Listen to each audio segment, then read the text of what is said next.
Some cozy, hopefully relaxing Saturday morning or afternoon. Yeah, we were here for like 6 hours yesterday, and I'm back today for more. And I am truly so excited. I did have plans for this evening, so I was gonna like be live for like 5-ish hours, but those plans got canceled. So maybe we'll be here for longer. Who knows? But I do plan to spend at least 4 or 5, 6 hours here with y'all, hanging out, getting some reading done. Let me know what y'all will be reading or doing during these sprints. I plan to read for most of the day. I am doing like a little cozy Saturday reading vlog since I have nothing to do today but read since school is finally over. Thank goodness. So I will be reading. I have 2 books I'm currently in the middle of. My first goal is to finish up Brutal Obsession by S. Massery. This is a hockey romance, and I can't talk about it too much, but it's so good. That's all I'll say. It's for a vlog. So I'm on page 360 of 585, I believe. So it's definitely a chonker, but I'm trying to get through this one. And then I'm also reading One of the Girls by Lucy Clark for a thriller reading vlog. So that's fun. I'm only like 20 pages into this one, but I do have the audiobook. So probably when it comes time to like make dinner or like late lunch or whatever, whenever I feel like making my spaghetti or my pasta for tonight, my pasta and breadsticks and veggies, I'll probably just like pop my audiobook in and listen to that. But yeah, let me know what y'all will be reading. We're going to go and do dice sprints again today. I had so much fun doing those last night. So I'm going to go ahead and get my dice roller ready. That way we are just good to roll in a little bit for our first sprint. Hello, Tina. Welcome back. Hello, Sabrina. Hello. Good morning. I'm reading Love Daddy by Margot Scott. It's a novella. I'm hoping to get this read before I go on a walk. We are on our anniversary trip. I saw y'all's story, or your story, I guess, yesterday. I hope y'all are having a really fun time. That is so exciting. I read Ward by Margot Scott earlier this year, late last year. I read it at some point kind of recently, and it was okay. I hope the one that you're reading is good so far. It was fine, the one that I read. I just feel like it was too short. I don't know. And like the timeline wasn't as explored as much as it could have been, maybe is how I'm feeling. I don't know. But I hope you're enjoying it. I have heard good things about the author and do need to read more eventually. I'm still reading Dash of Death by Michelle Helen Klemp and The Walls Between Us Volume 2. Very fun. Reading Heir of Fire. I just finished cleaning my house. I'm hoping to finish a Dash of Death today because I'm not loving it. Or DNF, question mark. I don't DNF a lot, but I'm always like DNF'd for other people. If you're not enjoying something, DNF it. I hope you're enjoying Heir of Fire. I feel like you're reading that one last night while you're getting your bookshelves put together or like in between your bookshelf decorating time. So it's so much fun. It's not bad. It just isn't what I'm looking for from books in the genre cozy mystery. I gotcha. Well, hopefully you can finish it up during these sprints. We'll be here for a while. So hopefully we have plenty of time to get our books finished for the day. All right, y'all, let's go ahead and just roll for our very first sprint and see what we get. There's a hair. There we go. In my mouth. All right. Okay. Our first sprint is going to be for 40 minutes, which is much better than yesterday when you were like rolling 15-minute sprints and nothing was getting done, but it's fine. So I'll go ahead and get our banner going. We can start at 10 past. Why not? We'll give everybody a little couple minutes to get on. I know some people from last night planned to hang out again today, so we'll see if they show up as well. But again, I'll be here for forever, so feel free to hop in and out as you need to, because I will just be sitting on this couch reading my books, maybe pacing in the back if I start getting stressed out by things. Good morning. Welcome to some reading sprints. Reading Northanger Abbey by Jane Austen and loving it. I read that book 2 years ago, I believe, and I liked it. Not my favorite one by Jane Austen, but that's also because I'm a Pride and Prejudice girly. So yeah, I hope you're enjoying it. Or I'm glad you're enjoying it. That's awesome. I read that several years ago. Hey, reading Delicious Monsters on page 205. It is a YA horror. Gonna casually look that up really fast because I'm curious. Delicious Monsters. Is it the one by Liselle Sambury? Ooh, The Haunting of Hill House meets Sadie in this evocative and mind-bending psychological thriller about two teen girls navigating the treacherous past of a mysterious mansion 10 years apart. Y'all, that sounds good. If it is this book. Like, I'm like, give me. I want it. I'm gonna like look it up in my library really fast. Delicious Monsters. Let me see if my Libby has it.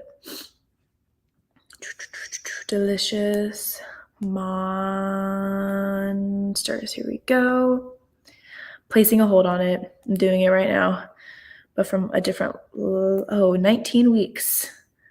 Yikes. Well, we'll just go ahead and place a hold on it because why not?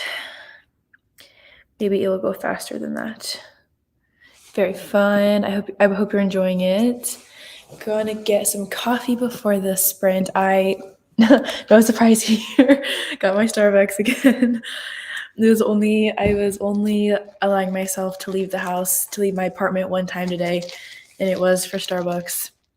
And then I came home and made my breakfast and filmed my vlog intro and watched one of Stasia's videos, and we just had a very productive morning. I don't know why.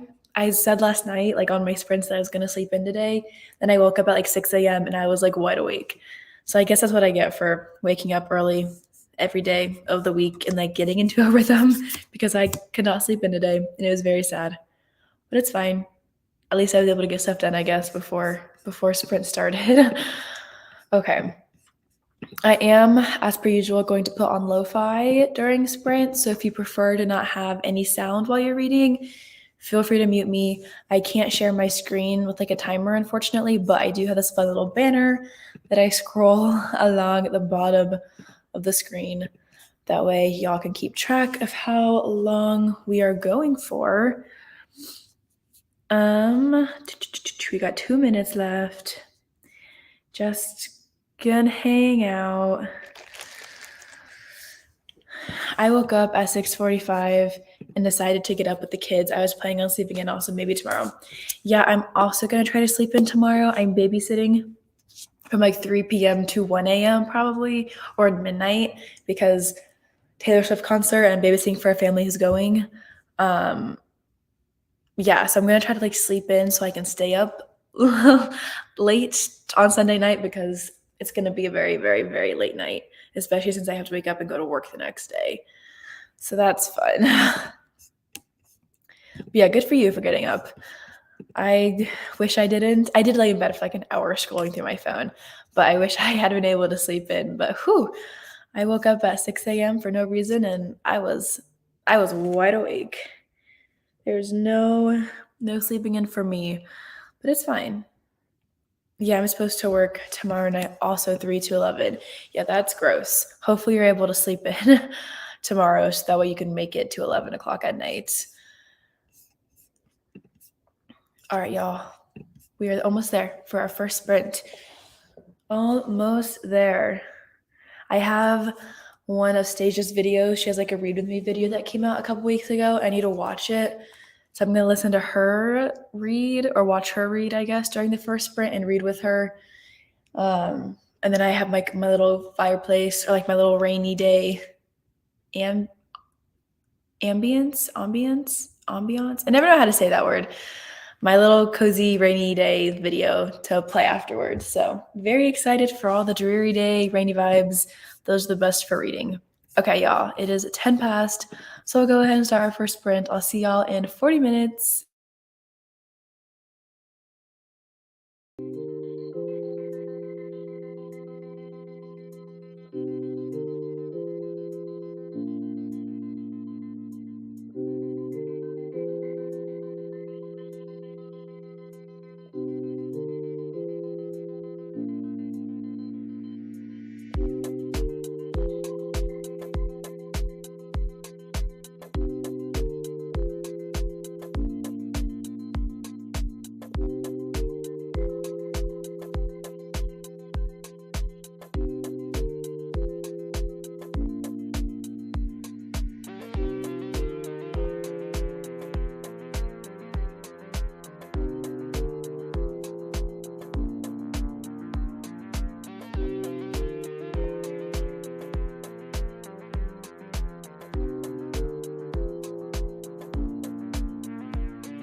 All right, y'all. Our first sprint for the day is done. Let me know how y'all did. I got to page 400.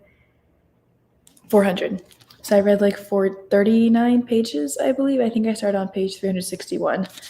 Yeah, so I read a pretty solid chunk during that first sprint. I am determined to finish this book in the next couple of hours.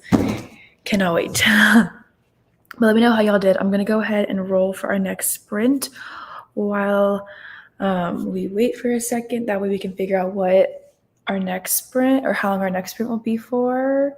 Maybe I always, too bright. Okay, there we go. Okay, our next sprint is going to be for 11. So we're going to be going for 55 minutes, y'all. For those of y'all who haven't joined sprints with me before, this is not an original idea, but I tend to do day sprints just because I like mixing things up and like doing different lengths of sprints. But one number equals 5 minutes. So rolling in 11 times 5 is 55. So our next sprint is going to be a longer one, but I'm very excited for it. Hello, here for the vibes, since I probably won't get much done so long as cramps are happening. I feel you, my friend.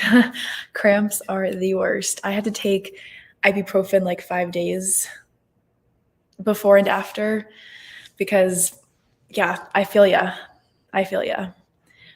Woke up, showered, and started working on some writing and social media stuff. Very fun. Glad you're back today.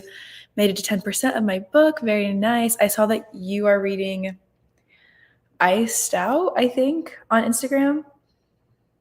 Yes, I think that was you. But thank you so much for joining and hanging out for a little bit. I hope you're enjoying it. I got 29% into Love Daddy, and I'm loving it. That's great. You said it's a novella, right? Is it like less than 100 pages? More than 100 pages? Yeah, let me know how long that novella is or how short it is. I read 15 pages and made my kids lunch.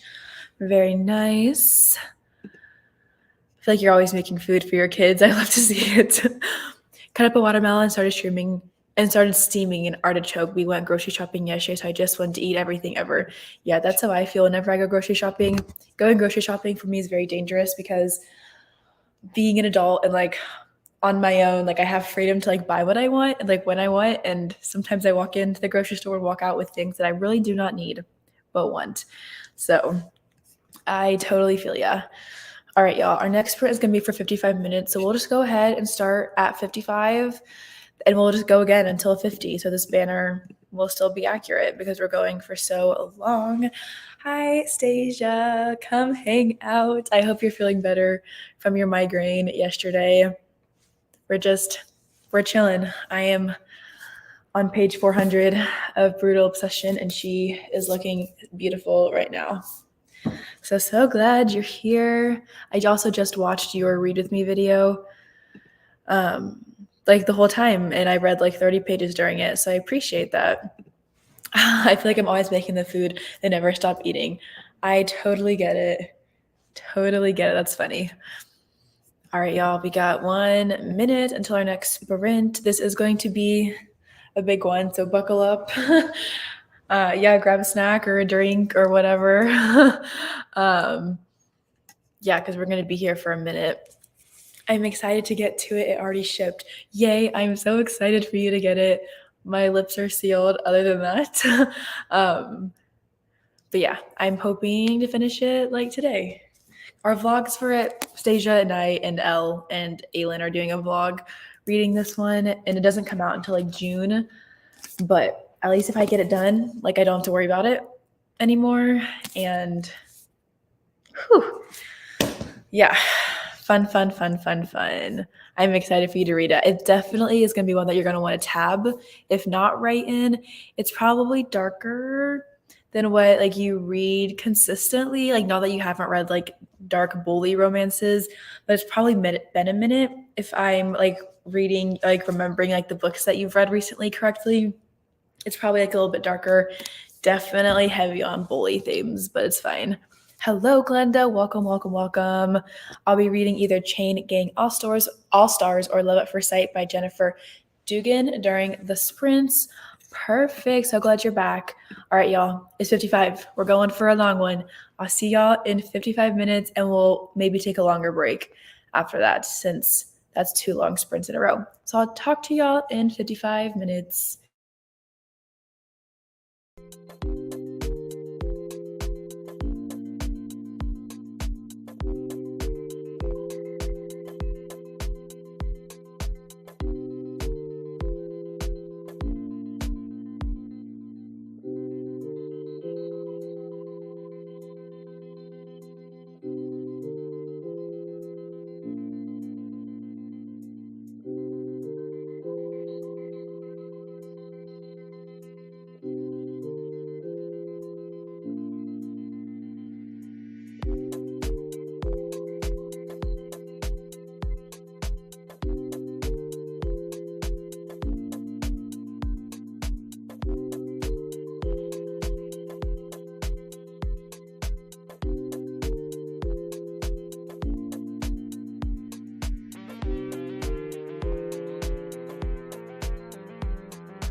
Our 55-minute sprint is over. We did it.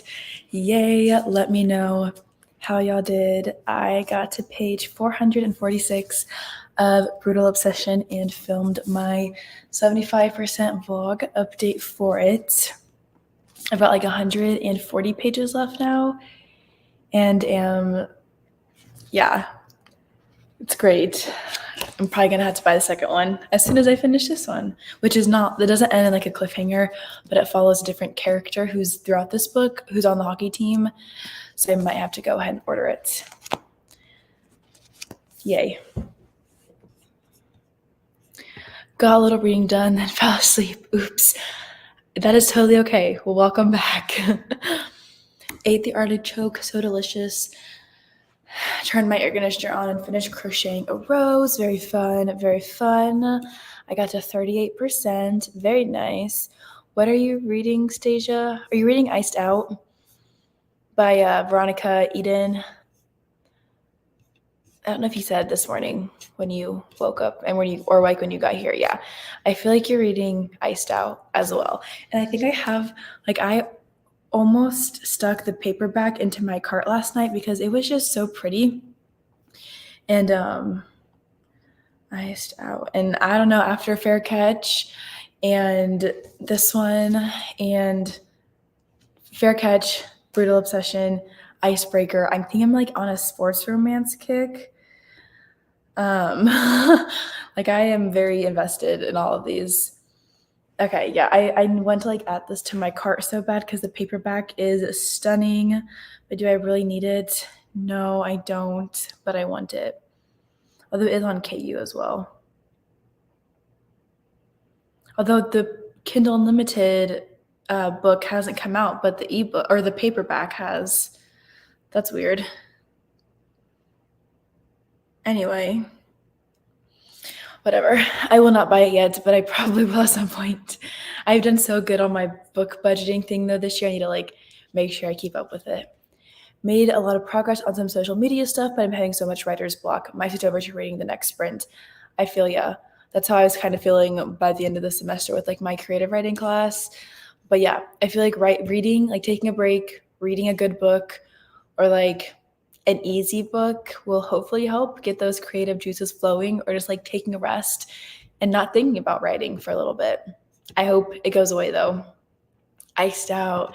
You just know what I be reading. I like know you as well as you know yourself, I feel like, Stasia. Like we are the same person. That is not the first time that I've said that either. I'm loving it. I'm all for the sports romance. That's why you need to start reading Brutal Obsession. It's not like heavy on hockey, but like it's very much like this is a sports romance more than Icebreaker is a sports romance. Like, you know what I'm talking about since we both read Icebreaker for the book club a couple months ago. Like that's a hockey romance, but like there's not a lot of hockey in it. This one definitely has hockey in it. It releases on the 8th, so I don't know why the paperback is available. Yeah, it says Iced Out alternate version, and I could get it on May 9th, which is the day after it comes out. But like normally if the book wasn't released yet, it would just say like pre-order or like whatever. But like it just says like add to cart or buy now. It doesn't say like pre-order. This says it came out on April 30th, like the paperback did. I don't know. Maybe it accidentally got released early, or maybe the author did it on purpose. I don't know. I haven't read anything from Veronica Eden before, but I've just been seeing it around. I need to probably, like, after I finish this one, maybe I'll go pick up a different sports romance that I have on my bookshelf because I've got a couple of hockey ones. I've got Blindside by Candy Steiner, which is football. But yeah, I've got a couple of hockey ones that I need to read. I don't know. We'll see what I end up reading after this. I'm starting it once it gets here, as you should. I support. All right, y'all, we'll go ahead and do our next sprint in 5 minutes. Let me roll for our next one. See what we get this time. 5. Nice and easy. So we'll go ahead and do a 25-minute sprint starting on the hour. I'll go ahead and get our banner going. We'll be reading until 25. Whoops. 25. Yay. It's almost noon here. I've been up for like 6 hours already. I don't know how. I don't know why I could not sleep in today. I'm still very distraught about it. But it's fine. All right, y'all. We got 4 more minutes. Woo! I think I will probably get out of bed this sprint. Honestly, I support all the reading in bed all day, especially on a Saturday. Like, why not just lay in bed and read books all day? Like, I'm here for it. If my Wi-Fi didn't suck in my room, I would probably like sprint in there, like in my little comfy chair. But the Wi-Fi box is like right there. And since I've started doing sprints out here, like when I can, I've had no issues with the Wi-Fi symbol popping up or like me freezing or glitching or like whatever. So I'm forcing myself to stay out here just because I like having the solid connection, because StreamYard takes a lot out of these devices, and my Wi-Fi does not like me very much. So I'm in bed too, no shame. Valid, but I'm hungry, LOL, so I'll get up. Yeah, that's fair. That is fair. I will probably, maybe not this sprint, maybe the next sprint, I'll warm up like leftovers that I have. But I'm going to make pasta tonight, tortellini from like a bag, like not that exciting. It's just frozen. I just got to dump it into a pot of boiling water. But I'm very excited. Anastasia, you'll be excited to see me open up that bottle of wine that I got from babysitting that one time that's been sitting in my cabinet for like months and months now. I'm sad that my Wi-Fi sucks in my library. You know, we're going to have to remedy that when I come visit. We should do like live sprints or something like one day, like together. I keep saying like all these things that we should do, and I'm only there with you for like 3 full days basically. So I don't know why I'm like assuming that we can get all of this stuff done because that's like 72 hours. Probably a little bit, maybe not that much longer than 72 hours, but we just won't sleep maybe, you know? I'm gonna make an apple pie, probably. That sounds delicious. I have Tres Leches cake in my fridge. My roommate and I did Chewy's takeout a couple nights ago, and we got dessert because we had like a gift card, and it's sitting in my fridge. I probably got to finish it off today though, because I don't know how long it lasts, because it is like such a, not a milky cake, like it's very liquidy, just because that's how that type of cake is. So I probably should finish that today. But I love all the desserts. I'm very excited to eat that cake now that I remembered that I had it in my fridge. Yeah, finally. We'll do all the things either way. I actually like make a list at this point and then prioritize what we should do and let you know. But we'll definitely go book shopping. That is 100%. And piercings. That is also 100% on the books. Yeah, we've got at least 2 things to do. I want to go to the romance bookshop, the Meet Cute bookshop. I think about it like every time I see them on posts on Instagram. I'm like, guess what? I'll be there in August. I'm going to shop and buy all the romances. Cannot wait. But all right, y'all, we got 1 minute left. Hello, welcome. We definitely need a list. Yeah, we do. I know you had a list of like food places to try. We should like generalize that into like an everything to do while I'm there. I just keep baking because I have so many apples and pears for no reason. That's funny. All right, y'all. We're going to go ahead and do our next sprint. It's a short one, so I'll see y'all back here in 25 minutes.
another sprint is done. Let me know how you did or what you did during those sprints. I got to page 483 of Brutal Obsession and officially have 102 pages left. So hopefully during the next 2 or 3 sprints, I'll get it done, depending on how long they are. Let's go ahead and roll for our next sprint so we just know what we're preparing ourselves for during this break. Ooh, another longer one. So we'll be going for 50 minutes starting at 30. So go ahead and get our banner ready to go. I only read 2%, LOL. I was very distracted, but now at 40%. I feel like it'll probably be like a quick read too, like once you hit 50%. Like I feel like for me, like a lot of times through romance or just books in general, it takes me a minute to get to 50%. Like once I'm halfway through, I'm invested the rest of the way. So hopefully that's the same for you, but also you're reading it on your Kindle. So like hopefully that also helps a little bit too. Like, because I feel like we both read ebooks faster than physical books. Although I'm definitely reading this one very quickly. I literally read 100 pages on Tuesday or Wednesday while my children slept for 90 minutes. So that was like crazy. Like I don't think I have read 100 pages in that amount of time in like a minute. So that was, yeah, fun. So hopefully that one starts picking up once you get into it a little bit more. Got one chapter done, very nice. Read 8% of A Dash of Death and crocheted a lavender and turn on the hot glue gun, very nice. Yes, I love all the long sprints. Me too. I feel like I could probably get down to like 50 pages left if I concentrate during this sprint, but I also might get up and get food at some point, but we'll see. Like from my kitchen, like right over there. It's heating up, so I'm definitely in the book now. That's good to know. So it's not slow burn? Really? What do you mean by heating up? Like heating up in like the romance sense or just like the drama? Let me know. I'm hoping to finish it today. I believe in you. Do you have plans for the day? Like, are you doing anything or are you just hanging out at home? Are you annotating or only tabbing? Looking back, I should have annotated, but I am just tabbing it. But honestly, like I'm reading it so fast that like I don't know if I would have wanted to take the time to like annotate it, but I do need to annotate something. I want to go pick out my next romance after this. It'll probably need to be something from my physical, or not my physical TBR, but like my spring romance TBR. And I've still got 1, 2, 3, 4, 5 books on that list. I've read 3 so far, which is pretty good, but I want to read at least 2 or 3 more from that list. So I'll have to go pull them out and figure out what I want to read after. I might do Underneath the Sycamore Tree Stage, which I know you'll be sad about because you didn't like that one, but I might do that book next and annotate that one as well. Read 6% of The House in the Cerulean Sea. I started it a little while ago, but my library loan ran out, but I got it back now so I can finish it. Very fun. I had that book for a long time, never got to it, but I've heard really good things. I will get to it maybe someday on audio or ebook. Not really slow burn. This man was hooked once he saw her and has been chasing her, but no like spice. Yeah, okay, gotcha. I don't think I'm doing anything today, but who knows? Well, if you get your plans figured out and want to join me, feel free to like text me and ask me for the link because I'll be here probably for like 5 or 6 hours more. So just let me know. It was fine. Maybe you'll like it more. Maybe I didn't love it because I had just finished 1,000 Boy Kisses before. That's true. I feel like nothing can compare to 1,000 Boy Kisses when it comes to like the pain. So like that definitely makes sense. It's been a minute since I've read 1,000 Boy Kisses. So I do really want to do like a taste test vlog, like an author taste test like you did with Christina Lauren years ago that I watched. I have 3 books by B. Celeste, and 2 of them are like a part of a companion novel series. So I was thinking about doing Underneath the Sycamore Tree and the first book of that series and like an author taste test vlog. So maybe I'll start that once I finish this book. I don't know. We'll get it figured out. Who knows? But Okay, it is 12:30 or it's half past. So we'll go ahead and start our 50-minute sprint. I'll see y'all at 20 past in the next hour and we'll chat some more then.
sprint is over. Let me know how you did.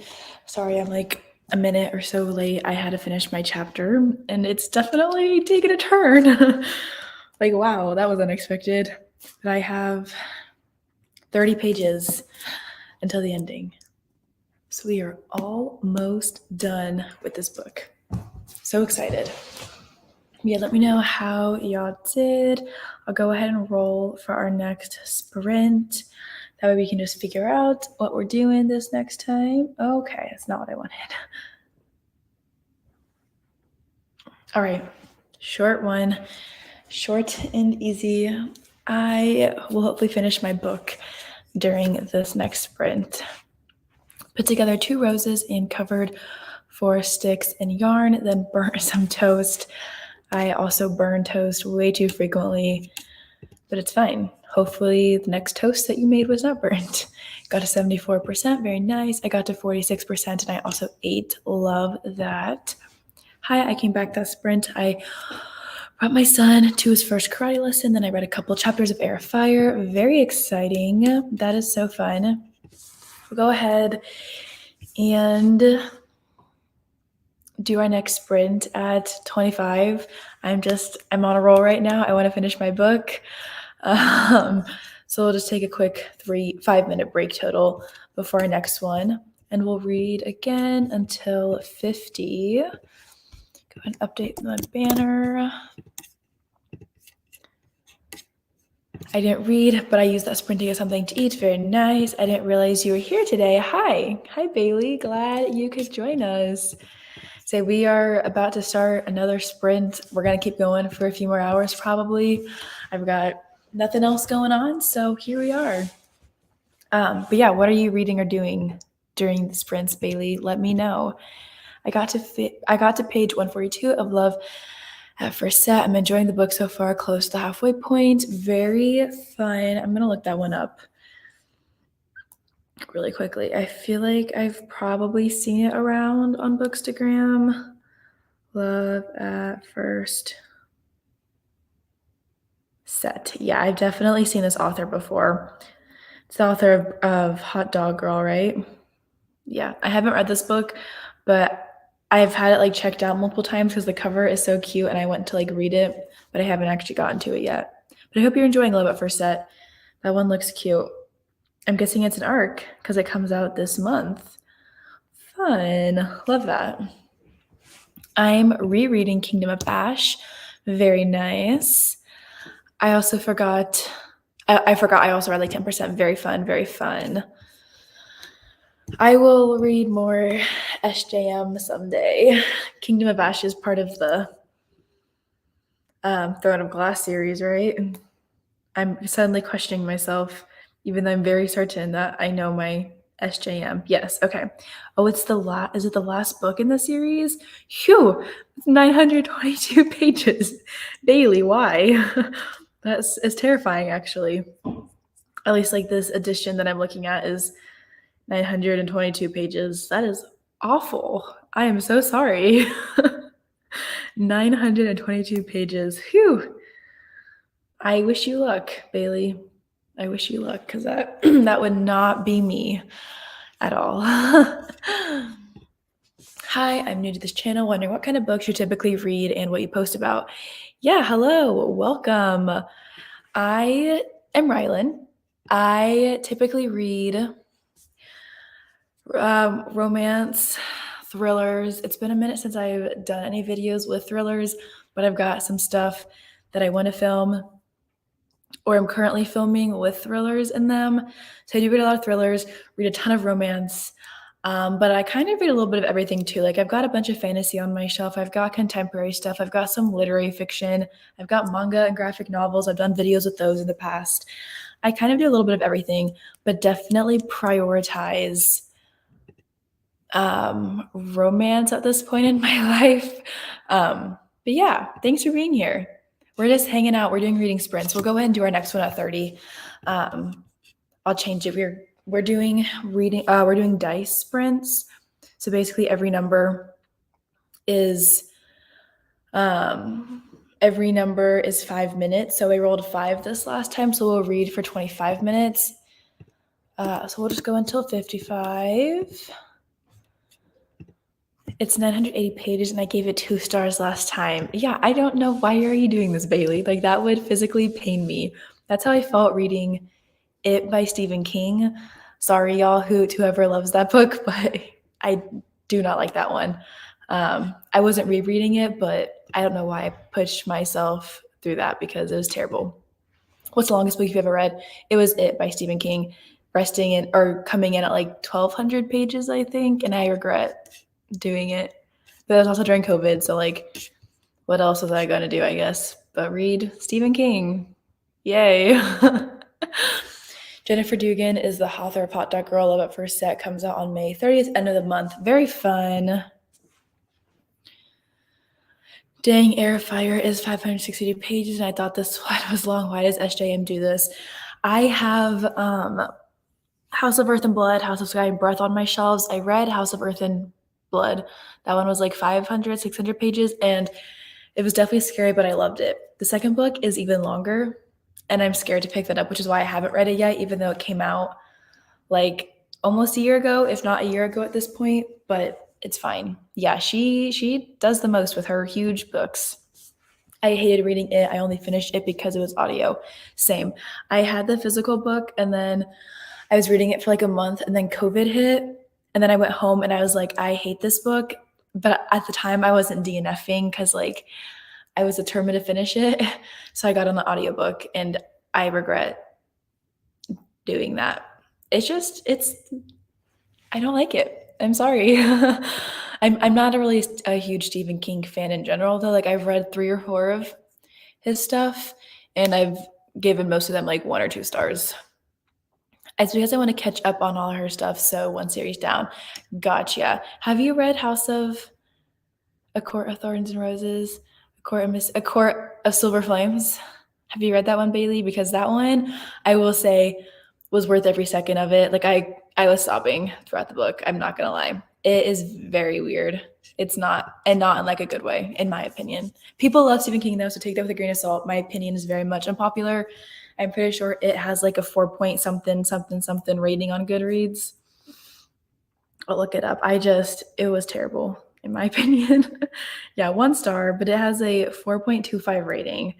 And here I am casually with you cannot see it because my camera is not good, with my 1 star on Goodreads. It's fine. Same with House of Sky and Breath. I love the first book, but I'm scared to pick up the next one. I feel you.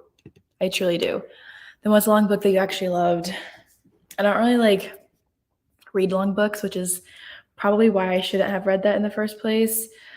But I guess I'll just say this one because it's 600 pages. Brutal Obsession. That's all I've got. I truly, like, in the past like couple of years, like, I have not picked up, like, I guess Crescent City #1 by SJM. Loved it. 5 stars. And I guess that one's a longer book. Love that one. Court of Silver Flames. Love that one. Those are longer books. Nothing recent though. Like, I haven't picked up a long book in a minute, minus this one, just because I don't tend to read big books anymore because they scare me. But Court of Silver Flames is really good, actually. That'll be my legit vote, or my legit pick for this question. Court of Silver Flames. Nesta and Cassian, they make me want to cry. The only other ones, we're going to go ahead and do our next sprint at 35. I'm going to push it back again. I don't care. We deserve a longer break. We've done some long sprints. Oh, Empire of the Vampire. Duh. Yeah, okay. This is my second answer. Silver Flames, top tier, 5 stars. Empire of the Vampire, almost top tier, 5 stars. So good. I also cried, or at least teared up in Empire of the Vampire. The only other ones I've read are the first 2 ACOTAR books. Yeah, you got to play catch up. I will never, ever, ever read the Throne of Glass series as long as I have a say in it, unless I'm being like forced by somebody to read it. I refuse because that's just too long of a series.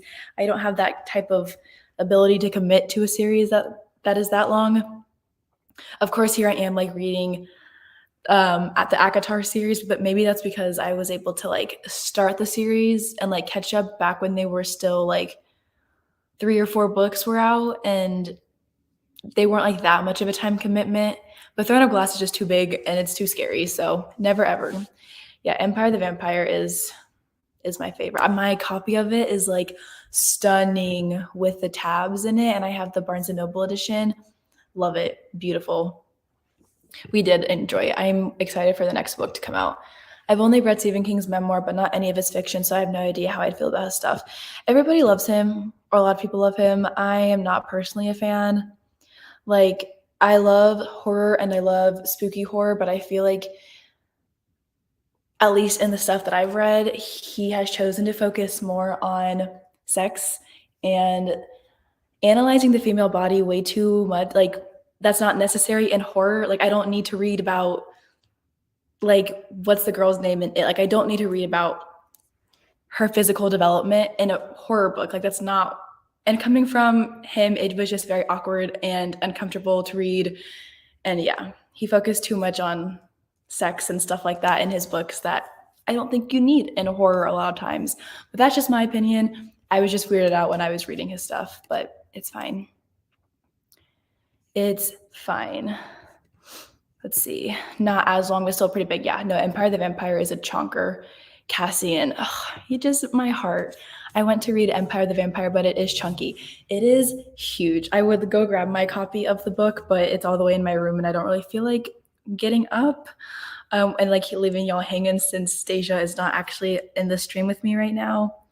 But yeah, Empire of the Vampire is definitely definitely a big book. I actually rated it 4 stars. I don't know why, but I really enjoyed it. Yeah, it's 740 pages. Gotta love it. I think it's different when the whole series is out, LOL, rather than reading it as it comes out. No, that's very fair. I love the tabs in my copy of Empire the Vampire. Me too. I have the tabs facing out on it, even though like the spine is stunning because I have like I think it's the red cover that Barnes & Noble did, or it's either the red cover or the black cover. Either way, it's beautiful. But I have to have the tabs facing out because it just looks so good. I read Throne of Glass as they came out and went to an SJM signing before anyone knew who she was, and then I fell off. I remember you taking a picture of the signed book that you have from her. That is, I love that. That's impressive. Like, you've been a long time fan, and I support that.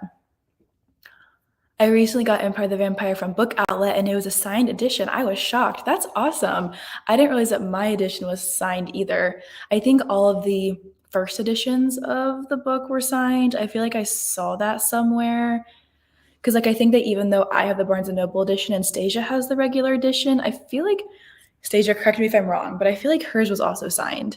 And if it's not, I definitely know people who had the regular edition and also have a signed copy. Now, I don't know if it's like digitally signed or like physically signed.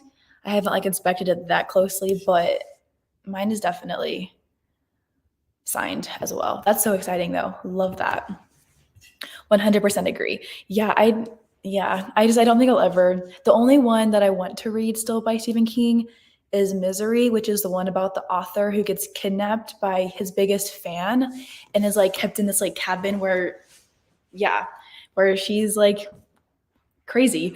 And yeah, I've heard that one's really good. That's the only one I want to read, but I don't know if I'll ever get to it because I'm not a fan of Stephen King.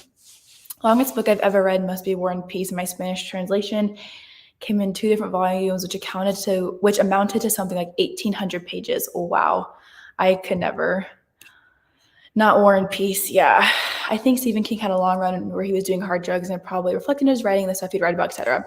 Yeah, I have heard that as well. And I've heard that like his newer stuff, from some people, they're like, is different than like his older books because it, I believe, is one of his very first published books. I might be wrong on that. I don't really know. I don't really care enough to find out. But then again, like I've also heard like even in his like newer stuff, like it's still very wrong. Parts of it are very not inappropriate, but just like not, I don't know what word I'm trying to like use, but I don't know. Especially with his whole, anyway, it doesn't matter. I'm not gonna like rant about it. I had a video on my channel for like a minute like ranting about It by Stephen King, but it was one of like my very first videos and it was terrible. So I took it down. I didn't know how to talk to the camera at that time. So no one will ever be able to find it. It's gone. But yeah, for a minute there. And just, yeah, there's a lot of problems that I had with it and I will never read it again. But that's okay. BNN is red cover, black is normal. Okay. Yeah, then yeah, I have the red cover. But yeah, Stasia also, okay, and yours is signed too. I love that. Yeah, that's so cool. I'm pretty sure that like all the first editions or like the first printed books were signed. Again, if it's digitally signed, it's not as like hard for him to like go through and hand sign thousands upon thousands upon thousands probably of like sheets to add into the book, but that's cool that so many of them are signed. Let's Buddy Read Misery. I want to read that one too. I started reading it in December of last year and then I like soft DNF'd it just because I wanted to be able to read books that I could finish before 2023 started for like the reading vlog that I did for that, like the New Year's Eve thing. So I definitely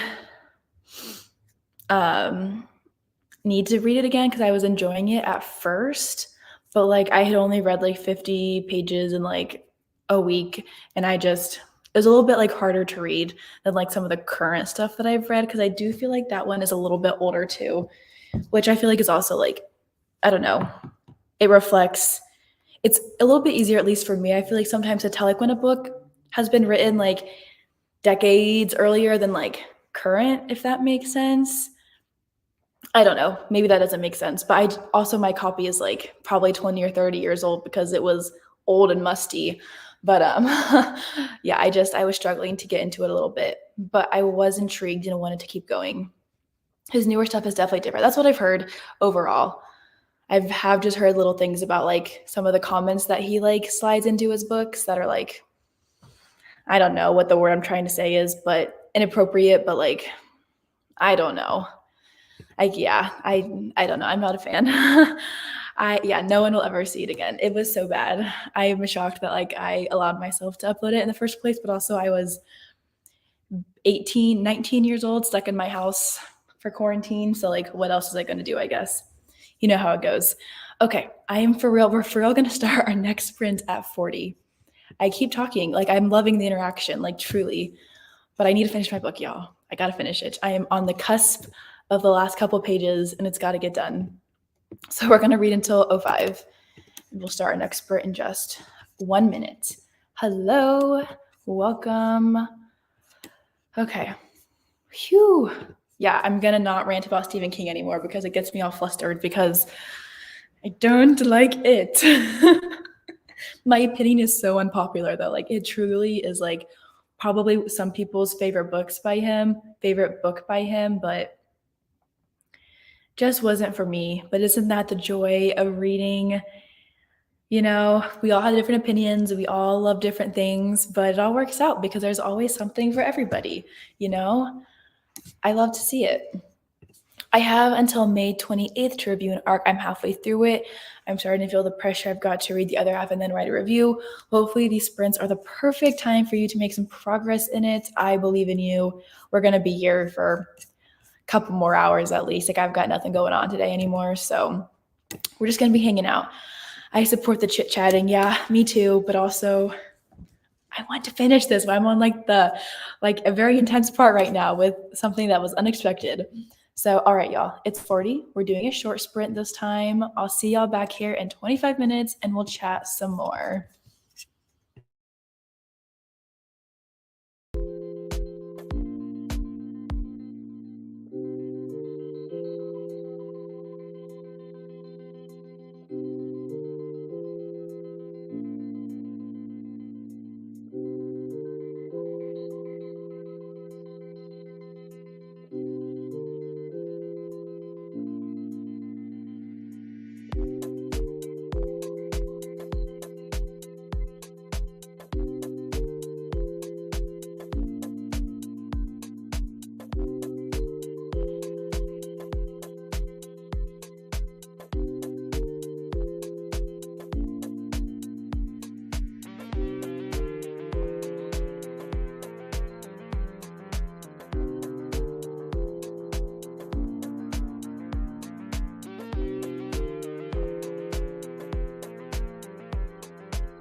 All right, y'all.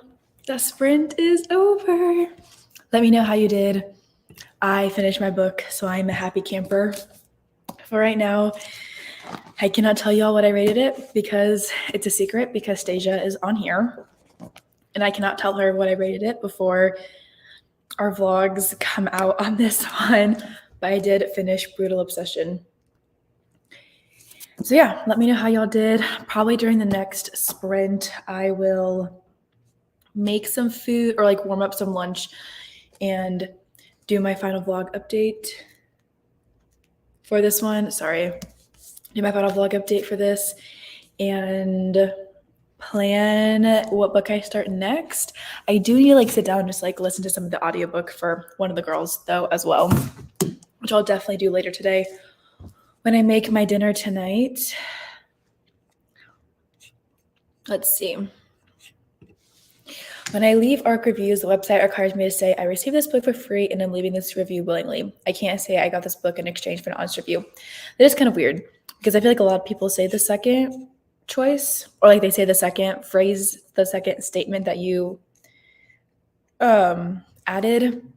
So that is kind of weird. I feel like made it. I started the Dom's version, the Dom's Virgin words by Penelope Bloom at work, and we'll finish the last 20 minutes next sprint. It's meh, reading too much like 50 Shades fanfic.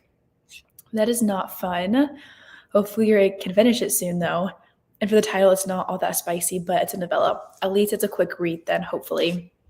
That's nice that you can like read sometimes at work. I guess I can too, like when my children are napping, but sometimes that goes better than other days. But that's awesome. Hopefully you're able to finish it up in the next sprint or so. Got to 81% and did some cleaning.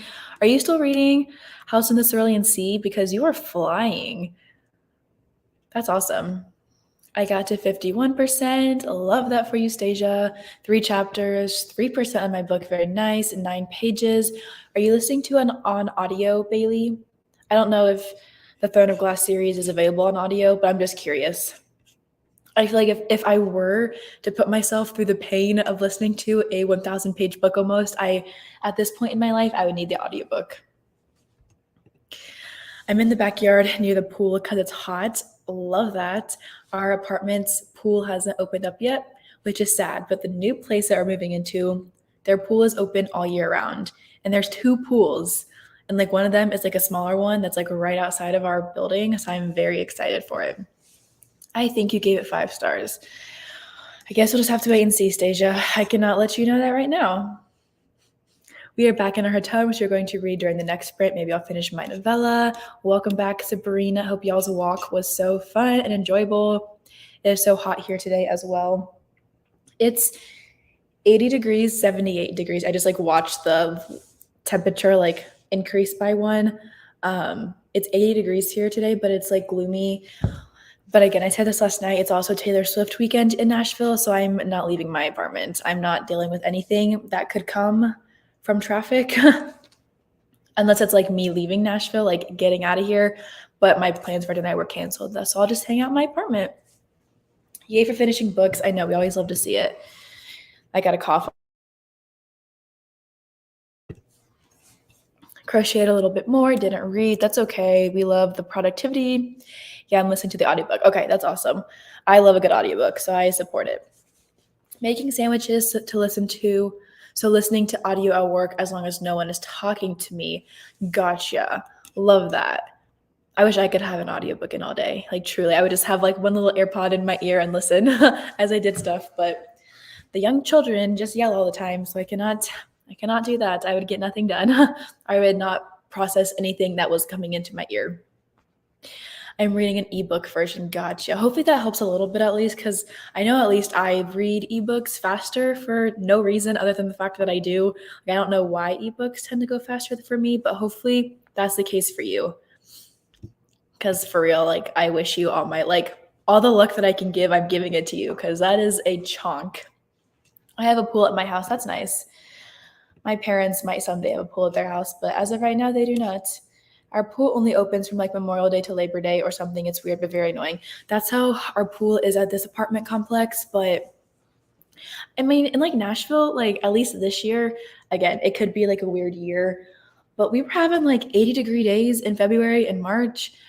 And so like if I could go to the pool in February, how cool would that be? Just saying. When like my parents are up in the Midwest or like up north of me, like freezing their booties off. 35% into Northanger Abbey, loving the female relationships in this. Taylor, I'm crying. I was in Starbucks today and there were like a bunch of teenagers who were wearing their Taylor Swift shirts. And a party is like, oh, I want one, but also like I'm not enough of a Swiftie to like care that much.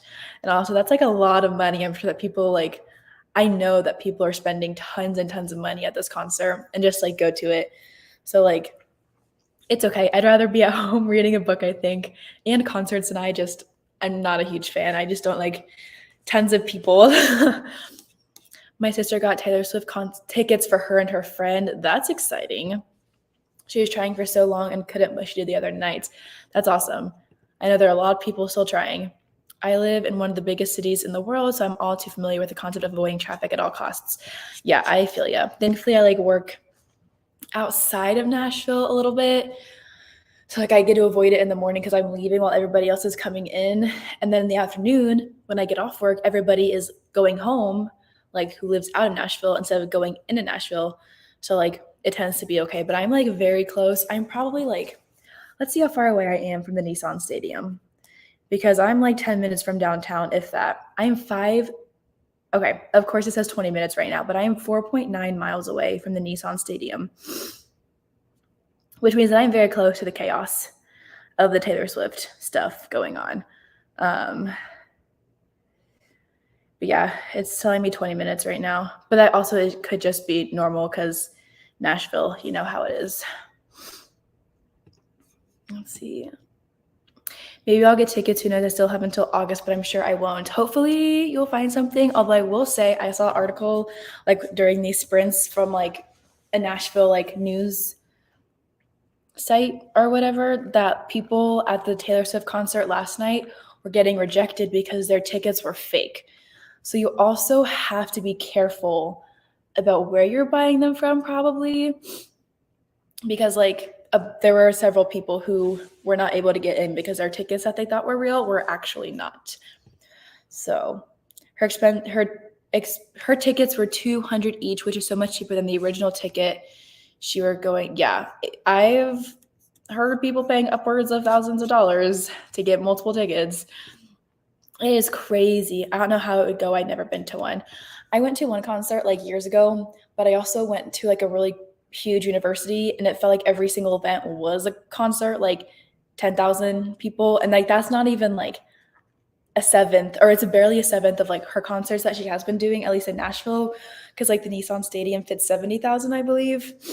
And like, I was already feeling like stressed out just with like my crowd of 10,000. Although like football games, there'd be like 12 or 15,000 people there. And it was just not my vibe. I do not like being cramped with people, especially at outdoor events. You know, I don't like being hot and sweaty around other people and touching them. Ugh, gross. People are just yucky. Anyway, I usually love concerts, but I get overwhelmed sometimes too. Plus, post-concert depression is so real. I do get that. Yeah, it's very overwhelming. I jumped in the deep end. My head was hot. It was so cold, but I had to cool off. I love that for you. Maybe you'll hear the concert. I actually thought about that this morning, like when I was waking up, but I think I'm too far away. Although probably if like I went into downtown onto like Broadway, where I refuse to go. I do not like downtown Nashville just because it's so crazy. I'm not like, maybe it's because like I live here now and I'm not a tourist, but I avoid downtown Nashville at all costs unless I'm with my family and my dad is driving, and then I'll go to downtown with them. But other than that, I don't like it. I love concerts, and the concept of dynamic pricing for concert tickets sounds horrible. Yeah, tickets are expensive. My like Morgan Wallen has his concert coming up, or his tour coming up, or it's already started or whatever. And my sister spent a lot of money on tickets for his show. There's a lot of fake tickets going around. I hate scammers. Yeah. I just hadn't heard that was happening until last night. I don't know why I'm getting all like these news articles about like Nashville. Well, probably because my phone like knows that I live in Nashville now. But yeah, I was getting all these articles about Taylor Swift, which was great. As someone who like wasn't involved, I guess, I don't know. Floor for the last show was like over 20K. Yeah, I believe it. People, that's a lot of money. Like I can't imagine. Like I make that in a year, but like for people who like live in Nashville, like Nashville's an expensive place to live. Like I cannot imagine spending over about half of my yearly income to pay to go to a concert. Like that just sounds terrible. But love the people who can spend that much. Like good for them, I guess. Go enjoy your close-up seats to Taylor Swift because probably once in a lifetime opportunity. So go for it, right? That will just never be me, but that's okay. All right, y'all, let me go ahead and roll for our next sprint. I'm done swimming. It's a saltwater pool. Do I need a shower? I feel like you're probably supposed to shower after all swimming, but I don't really know. I've only swum in like a saltwater pool one time. I would never spend it. I'll just cry about not going. You should have come to Nashville this weekend, Stasia. Maybe we could have gone to downtown. You could have like heard the music from, because like downtown Nashville like sits here in this my beautiful diagram of my hands, and then like if I'm remembering correctly, there's like a river with like a huge bridge, and then like the Nissan Stadium is like right across from the river, I think is how it goes. I don't see the Nissan Stadium super frequently unless I'm driving in and out of Nashville, because like that's like north of where I am, northeast kind of, like 15 minutes away, but yeah. Yeah, concert tickets are expensive as it is, let alone prices doubling or tripling due to demand, or like just the fees that come with buying tickets. Because like a lot of like the platforms that people buy concert tickets on like require a lot of like have big fees to like just purchase the tickets in general, like convenience fees or whatever, service fees. Live music is such a special thing. I hate that scammers and dynamic pricing are kind of ruining that for a lot of people. Yeah, for sure. I totally agree. It is very sad.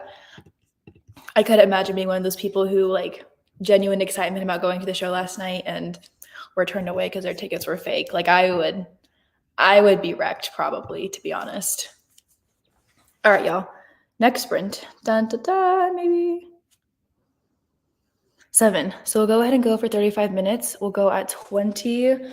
I probably will not be like right here for some of it. I'm gonna go eat, plan out my next videos or like my next book so I can get another vlog going and wrap up this current vlog.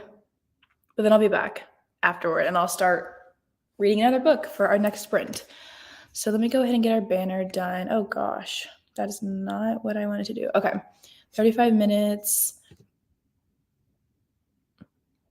I'm trying to do math in my head. 55 minutes. Or sorry, we're going to go until 55 is 35. 20 plus 35 is 55. Yeah, okay. I am getting a degree in English and writing and literature, so I struggle with this sometimes. I should have. The flight would have been cheaper than finding tickets for her LA shows. I believe it. I don't know what downtown looked like last night. I did see a picture where there was like no traffic. Like there were no cars on Broadway last night. Yeah. So I don't know if like, but I feel like because the Nissan Stadium is open, I'm pretty sure like you would be able to hear it in like the surrounding area, even if you, but also like people were getting to the show like hours and hours early. So I don't know how, I don't know if other people thought about doing that either. Yes, live music is so special. I should do some chores too. I support. You are so productive. I don't even have pants on yet. The only reason I'm productive is because my brain said we're going to wake up at 6 a.m. this morning on a Saturday when I could have slept in, but it's fine. Here we are. So I support that, honestly. I have jeans on. I had to like go out. I didn't have to go out, but I wanted to get Starbucks. So I put pants on for that, but I support you. We have to get master here and the fees are ridiculous. Last concert I went to, they actually charged a fee for printing my ticket. Okay, don't like that. That's annoying. I was at a Justin Bieber concert a year ago today, and it came up in my memories. I am jealous. I love JB. Ugh, that's so fun. I love that for you. All right, y'all. We're gonna do our next spin right now. I will be in and out of the picture, out of the frame probably, but I'm still here, and we will chat again at 55.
All right, y'all.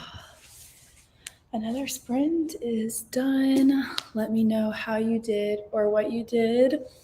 I filmed my wrap up for Brutal Obsession, did my intro for Be Celeste, and I decided to go ahead and start reading Underneath the Sycamore Tree because I know Stage didn't cry, but I think I could cry during it. So that is my goal. I also need to make myself listen to part of one of the girls. Not that I don't want to read it, I'm enjoying the first 20 pages or so that I have read, but I'm just kind of in the mood to keep reading my romance right now, That's just how it's going for me right now. Read 10% and finished crocheting a rose. Very nice. The only rose that I was making because the other one I tried to make didn't work out, and I have no more red yarn. That is a bummer, but I'm glad that you were able to make one. That's good, at least. Also, it's way too complicated. Need 10 sticks of hot glue. Yeah, that does sound like a lot. I read 10 chapters. This book has short chapters, only 7 pages each. That is the best. I love short chapters. I finished some laundry and started editing my wrap-up. Very nice. Finished the audiobook. 2 stars or 2.5 stars. That's a bummer, but at least that's another one on your yearly challenge that's done, right? It's hot again, but I don't feel like going swimming right now. I say go jump in the pool. I got to 57%, so I'm making my way through it. Very nice, very nice. Hello, welcome to some more sprints. Yes, I will be here for, let's see what time it is. I'll probably be here for 3 or 4 or 5 more hours. I don't know. We'll see. But yes, we will be doing more sprints for sure. Finished the chapter of my book. Very nice. That's great. Got to 90% and made some banana ice cream. That sounds delicious. Try a yellow or white rose. Try a yellow or white rose. My mom has those in her garden. I did a good white rose. 41% in my book. That's great. Yay. Thank you. Glad to join. So glad to have you here again, Diana. We're going to do all the reading today, y'all. Okay. Let me go ahead, and we've already been doing it for 5 hours now. So let's just keep going, right? We are on a roll. Okay. Let me go ahead and get my dice roller back. Dice roller, here we go. All right.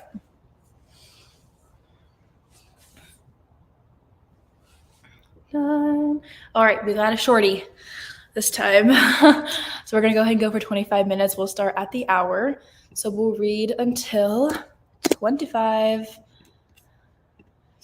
Oh, I'm very excited to start my new book. I've got my key. It's not done yet, but I put my tabbing key in the front. I just have to fill it in. Stasia, I am going to annotate this one. I'm gonna use I haven't done this in months, probably. But I'm gonna use my pen and I'm gonna write in this book.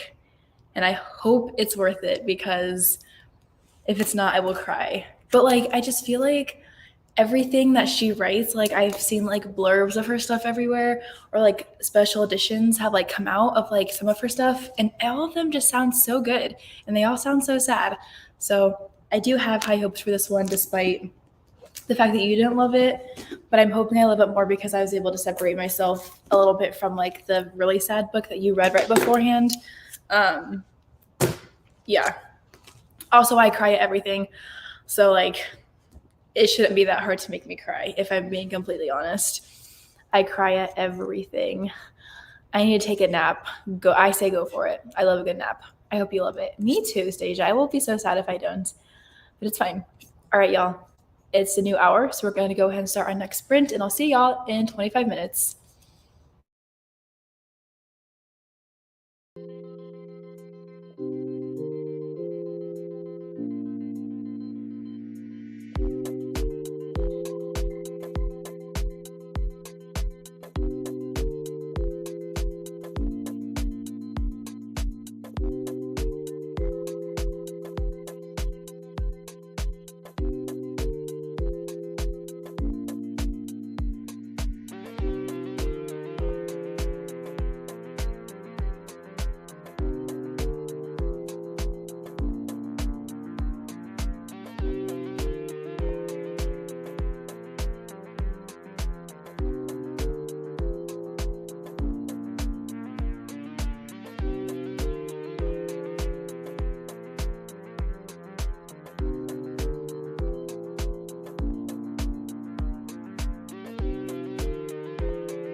is over.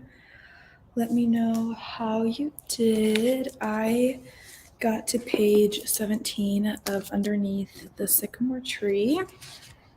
Have got no thoughts on it so far, but hopefully we get into it a little bit more during the next couple of sprints.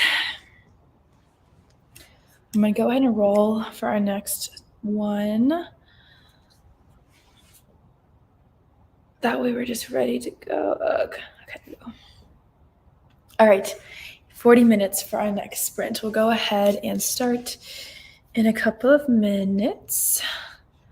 I will probably go ahead and start at 35. So we'll read until 15.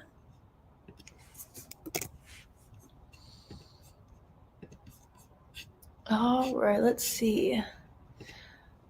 Starting the sprint 79% through the book, ended the sprint at 90%. That's awesome. I read 8 pages and did more editing. Very nice. I finished Love Daddy in the last one and loved it. Just got back through in perfect timing, starting another novella. Not sure what yet. Hopefully whichever one you pick is great. 21 pages of The Fixer by Renee Rose. I have heard of that author. Not sure if I've heard of that book, though. I'm going to look it up really fast. The Fixer.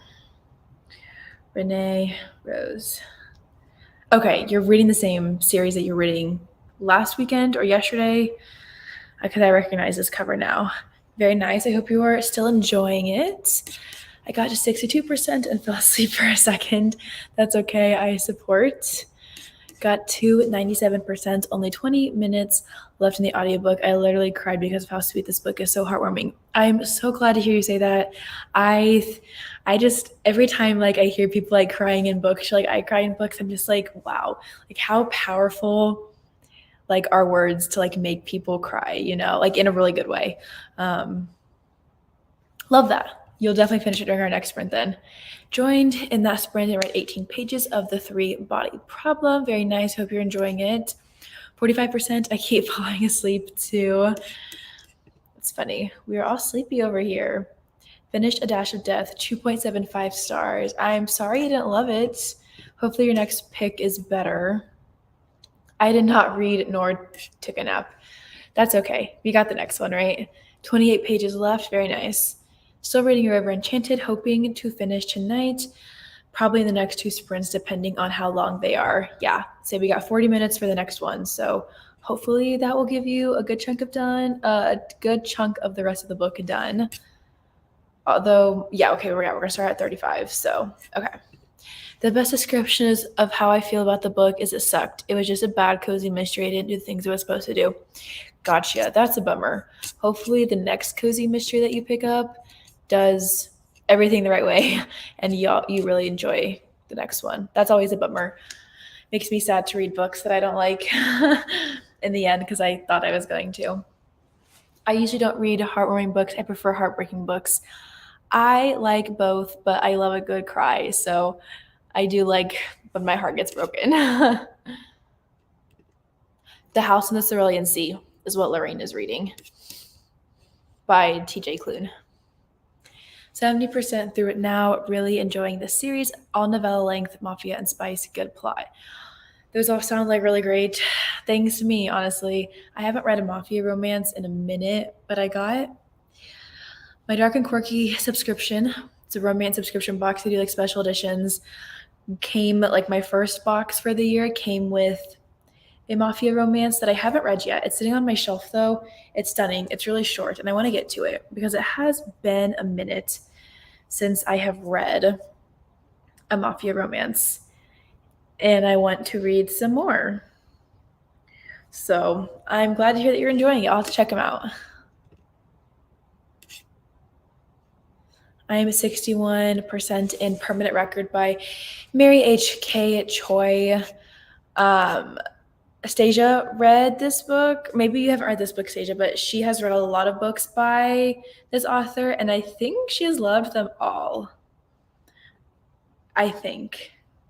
Stasia, I hope you're still here and can confirm that for me. But I'm pretty sure that I've talked to you about this author and these books. When a book is very sad, the happy moments are so much better. I agree for sure. I love that so much. Has anyone read the new one that just came out? I'm so tempted to buy it. I have not, but I think is that the one that Fairy Loot just did a special edition of? Because I have seen that book, like the copy that they did, and it's really pretty, but I have not read it. I have not. I've read Yolk and loved it. Okay, I knew you had read something by the author. I was like, I'm not confusing things right now. Like I thought you had. Cool. I have not read anything by the author, although I did have Emergency Contact for a minute. I do not anymore, though. I think I'm going to start Naked in Death by J.D. Robb, aka Nora Roberts. Okay. I did not know this is a thing. Like J.D. Robb is Nora Roberts because I know who Nora Roberts is. I haven't read anything by the author, but I didn't realize that J.D. Robb is the same. Interesting. I've definitely seen J.D. Robb around before. Huh. I don't know how I didn't know that, but fun. I hope you enjoy it. I haven't read TJ Klune's newest because I didn't love Under the Whispering Door, so I'm hesitant. You loved House in the Cerulean Sea, though, right? That's a bummer. I don't know. I have no idea what the new book is about, but you should read Astasia. I wanted to try the J.D. Robb series, curious if you end up liking it. In the Lives of Puppets, and I've seen it on resale sites. I really want to buy it, but it's always so expensive. I saw somebody selling it in a Facebook group that I'm in for I think like $70. I don't know what. I feel like that's still a little bit more than like the retail price for it was, but the let's see. Let me just look up puppets in this group and see if I can find it because I'm pretty sure that somebody was selling it. Well,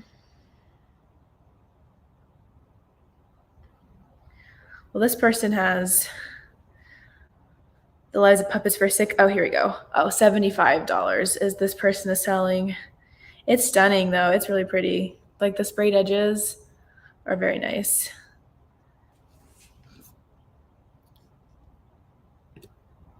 I DNF'd Under the Whispering Door twice. I wanted it to work, but it did not. That's a bummer. I've heard such good things about TJ Klune. Haven't read anything, but I've heard really good things.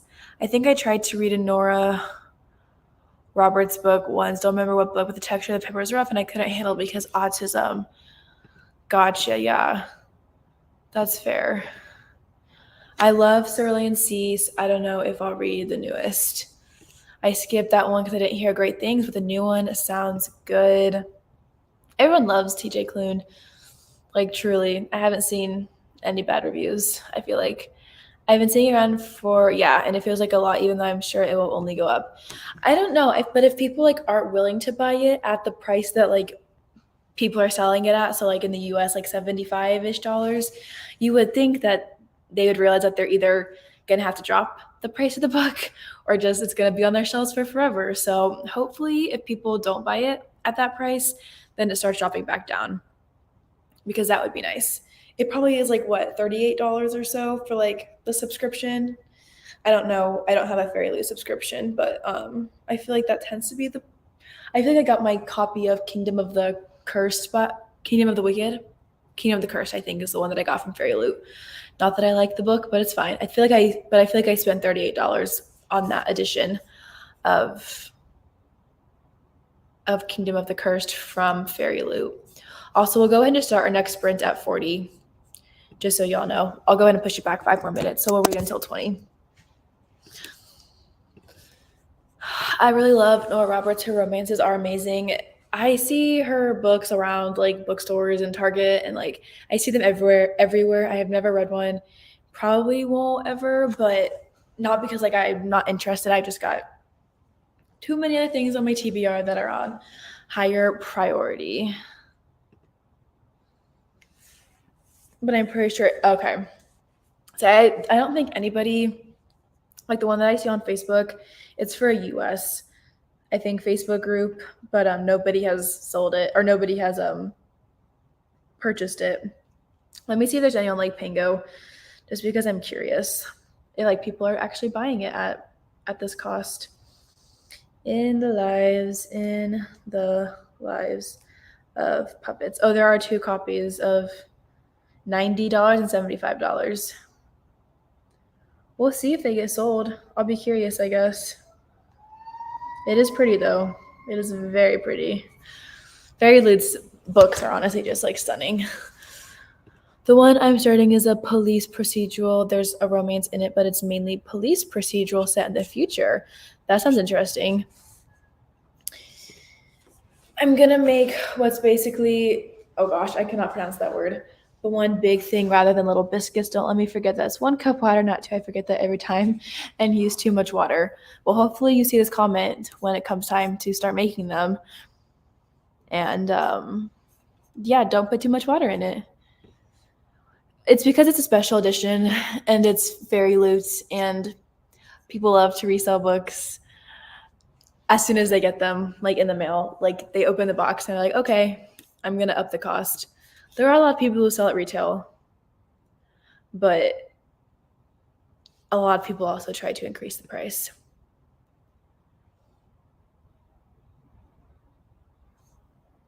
I just bought my first subscription box, the Afterlight one, and I actually think it's reasonably priced, 20 pounds, but the shipping was like 10 pounds for my country. That's like half the cost of the box. Dang, wow, that's annoying. Because of the genre switch, she decided to use a masculine name to attract a different audience, and her pen name is her brother's name. I know a lot of authors, or I know like I've heard of authors doing that before, especially back when like female writers like weren't as accepted as they are now. Not that it's, you know, the editing and publishing world is definitely not perfect in any capacity, but like I just read a historical romance where the female main character was an author and she had to write to publishers pretending that she was a man because she knew that they would not accept her if they knew that she was a woman. I don't know what comment we're referring to, but I did not think that you made it sound like that. Oh no, it's the box that Diana subscribed to. International shipping, yeah, is not a joke. Yeah, I've heard it. Yeah, I am very yeah, I mostly get US subscriptions just because like Dark and Quirky is US based, Hello Lovely is US based, Bookish Box is US based. Not that I love the Bookish Box because I really am not a fan and I'm canceling my subscription this month, but do it for some of these special editions that are so pretty and I can't not have them in my hands. So, all right, y'all, it's 40. We're going to go ahead and do our next sprint and we'll be back in 40 minutes.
All right, y'all. Another sprint is done.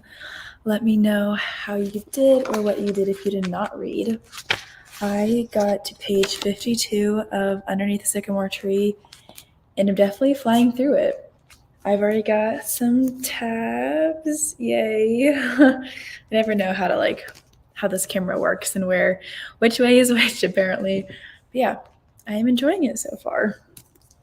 I must say, it's definitely an easy read, or it's a quick read. It's not an easy read because it's very sad, but it's definitely easy to get through or quick to get through. Hi, just joining. How many more sprints will you be doing? Welcome. We'll probably be here for a couple more hours still, maybe 2 or 3 more hours is my current plan. Let me know what you're going to be reading during these sprints. I will say that it is nice that Book of the Month charges less for hardcovers than regular hardcovers, because normally hardback books are $27, $28, $29. So it is definitely nice that Book of the Month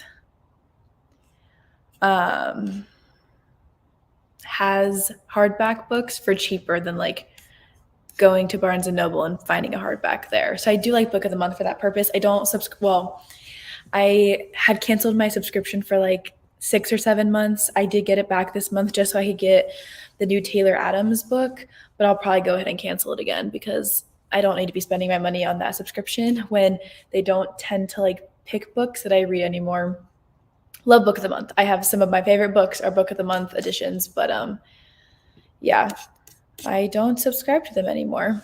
I finished my arc. Now I've got to review it. That's exciting. Love the first half. The middle was a bit unexpected and felt out of place. The ending was a bit weird. I'm going to rate it 4 stars. I don't know how I'm going to explain my opinion in the review. I think I'm very bad at reviewing books. I'm just this is great. This is not great. I'm very bad at giving details. I feel especially because I don't want to spoil things, I don't like spoiling the book in my reviews. Yes, congrats. 8 instead of red. That's okay.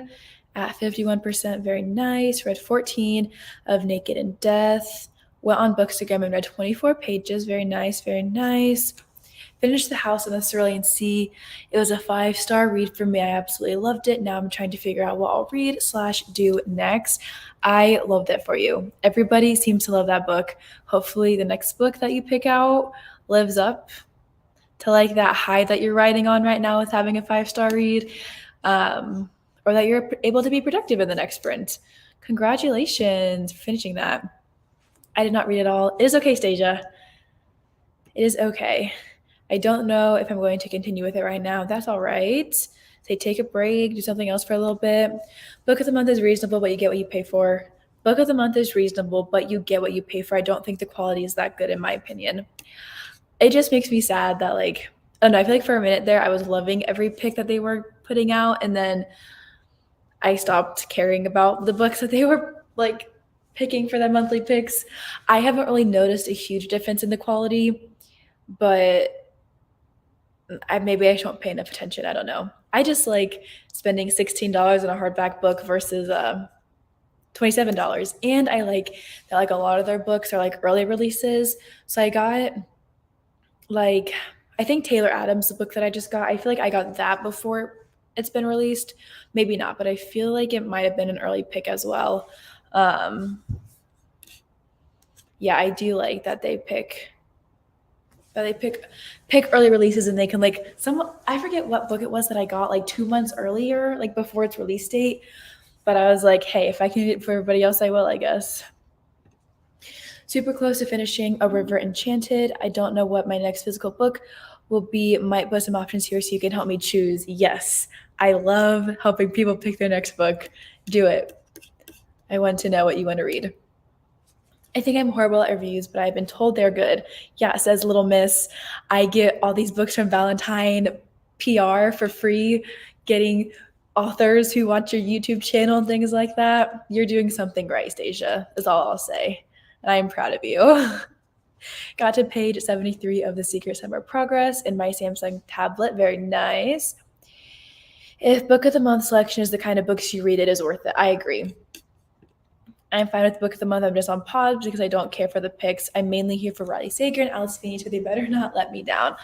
I am mostly just there for Ali Hazelwood. So I'm hoping and it's Riley Sager because I have all of his books from Book of the Month as well. So I'm hoping that I really hope that they do Love Theoretically from Ali Hazelwood as well as her young adult novel. She has a young adult book coming out apparently now. I don't know, but I'm going to read it and I'm going to love it. But I hope that they pick both of those in the next sorry, I'm trying to figure out if that's a spot on my laptop or my camera. So I'm hoping that they pick both of her books in the next couple months as they come out. I finished my review. I basically said that I was shocked by the middle and did not love the end, but loved the rest of the book. Well, that's great. I'm glad you got it done before its due date. Bestie's going to make me cry saying she's proud of me. I am proud of you, Stasia. You're doing great. I love how dedicated you are to the reviews and like the books that you get from Valentine. She's getting all the free books from them, like all the romance, and we love to see it. I'm reading Addicted to You. I just started it not that far and got to page 12. I do want to read that series. I've heard really good things overall. I'm just trying to decide if I should just buy the ebook bundle on my Kindle because I think the ebook is like the ebook set, the ebook series is like $10 total, or if I want to invest in physical copies and like annotate them because I don't know what to do right now. I need to figure it out. Okay, I'm going to read like 10 more books. I already am before I get another arc. I love reading arcs, but the reviewing part is a bit stressful. I get it. I only do NetGalley, and I've probably stopped caring as much as I should when it comes to my reviews, but I have so many arcs on there right now that I need to just like get through them. There's a new book subscription box called Aardvark Book Club. Have you heard of it? I have heard of it from one person whose story or like feed post I saw on Instagram. I think the person, whoever I saw it from, got like 3 books in that box though, so that's fun. Are you subscribed to it? Let me know how it is. I'm unfortunately like trying not to I'm trying to be very self-controlled in the books that I purchased this year. So I've only got like my main subscription is Dark and Quirky. Book of the Month is getting canceled again. Bookish Box is getting canceled because I just wanted the Birthday Girl pre-order that they were doing. Yeah, I'm truly trying to like not get someday I will have all the book subscriptions in the world. That's probably not quite true, but like, I will have more than I do right now. But right now I'm trying to like not, I don't need every single book subscription. Here are my options: Truly Devious, Journey to the Center of the Earth, Before the Coffee Gets Cold, or Cemetery Boys. So the only book here that I've read is Cemetery Boys, and I really enjoyed it. I gave it 4 stars, I think. However, Truly Devious, I've heard it's really fun. It's a YA mystery, boarding school or prep school, one of those two. So I went to say Cemetery Boys because it's one that I've read and I really enjoyed it. But also Truly Devious. You can't go wrong with either of those two. But also, Before the Coffee Gets Cold is pretty short if you want maybe like a faster read. I vote Truly Devious. There we go. I think that's what you're going to start, Diana. I'm actually about to start the audiobook for Nine Liars, which is the most recent in that series, but it is a separate plot line, I think. Yeah, I feel like there's like 4 or 5 books in that series right now. I wonder if the first couple are interconnected, though. I feel like they are. I'm pretty sure that the first couple are like the same storyline. But I have no idea. You're not subscribed? Okay. Well, from the one post that I've seen about it, whoever got the box that seemed to like it. Before the Coffee Gets Cold, not the 22. We've got a little mix going on here. But if I guess I'd probably go Truly Devious too, just because I'm loving the I'm loving like thrillers right now. Like I read The Project last weekend. I don't know if it's technically a thriller, but like I had a great time with it. I'm reading another thriller right now. Well, The Cemetery Boys like does have kind of like those spooky vibes because it's about like spirits and and things like that. Okay, there you go. I was like, I'm so not being helpful right now. I'm going in two different directions. I'm definitely leaning towards Truly Devious. Kind of feel like I'm in the mood for it right now. I've read the children's adaptation as a kid of Journey to the Center of the Earth. I loved it and read it at least every other month for like a year when I was 8. That's cool. I have never read that book before. The first 3 are connected. The 4th is a sort of standalone, but I don't know about the 5th. I'm going in blind. I do that in general with my books because I like to not know what's going on beforehand. So I approve of that, first of all. But okay, I do need to read them. I want to, but I just haven't gotten around to them yet. All right, we're going to go ahead and do our next sprint at 35. My neck is hurting. I need to walk around probably instead of just sit here with my neck frozen in place while I read, but it's fine. All right, y'all, our next sprint. Oh, sorry. I'm going to go ahead and roll again because I got a text. 8. We're going for 40 minutes. Yay. So we'll do our next sprint at 35. We'll go for 40 again. Whoops.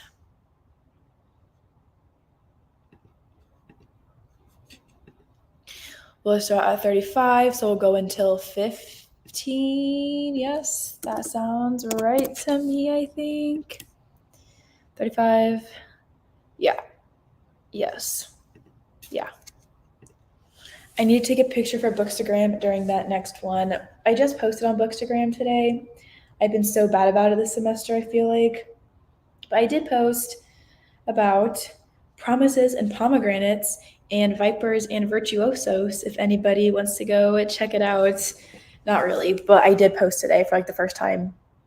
Well, I guess I posted Fair Catch last weekend, but I have been so bad this semester with posting. And every year I'm like, I'm going to do better this year about being consistent, and then I'm not, but it's fine. But yes, I will go like your picture once you post it, Stasia, and I'll comment on it. Oh, y'all, it is already almost 5 o'clock. I cannot not believe the day that how fast the day has flown by, I feel like. And we've been here all day almost. It's been 6.5 hours. I'm going to do a Valentine's stack, ironically. I love that. Yeah, I will go like it. Also, I need to post on the book club Instagram. I need to take a picture. Did I already take a picture of our book club's pic? I feel like I had, but then I probably deleted them because I didn't like them. Yeah, I think I deleted it. I'll have to take a picture of King of Wrath as well and post it on my Instagram.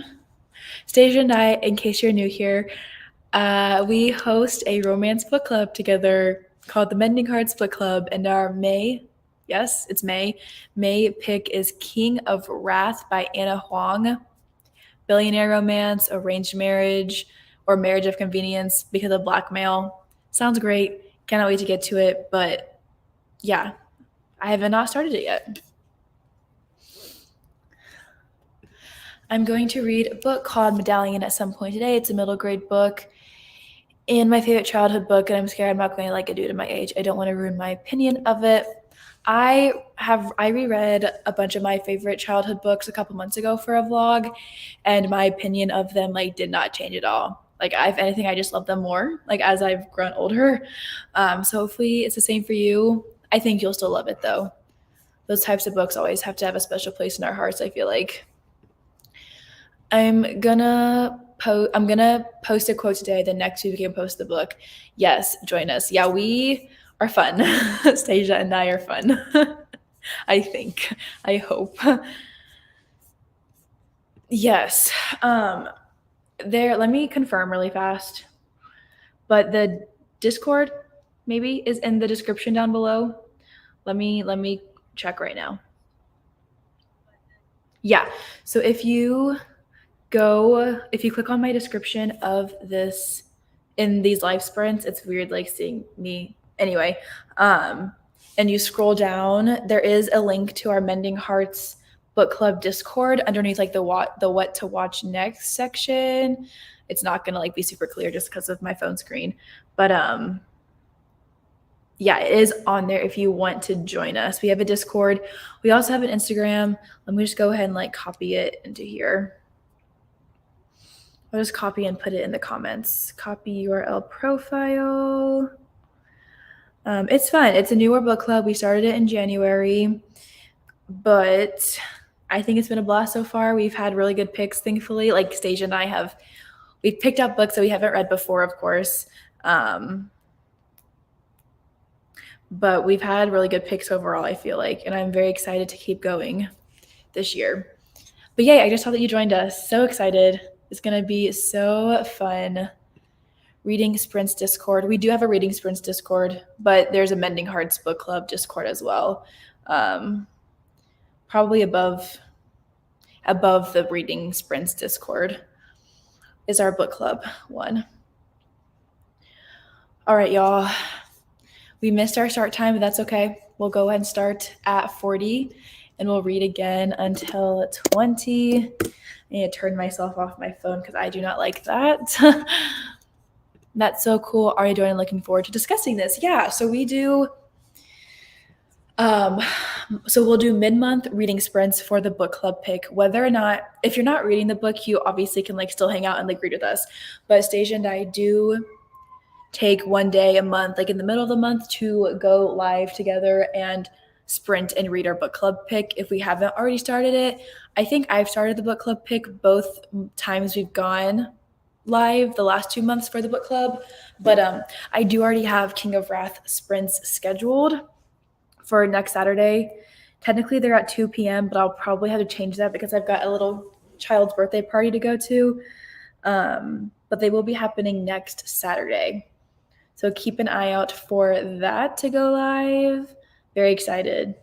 I'm going to probably start the book then as well. We do also vlog every month. Stasia just posted a couple days ago not a couple days ago, like last week, 2 weeks ago, her Fair Catch by Candy Steiner reading vlog. I also posted mine like the day after she did.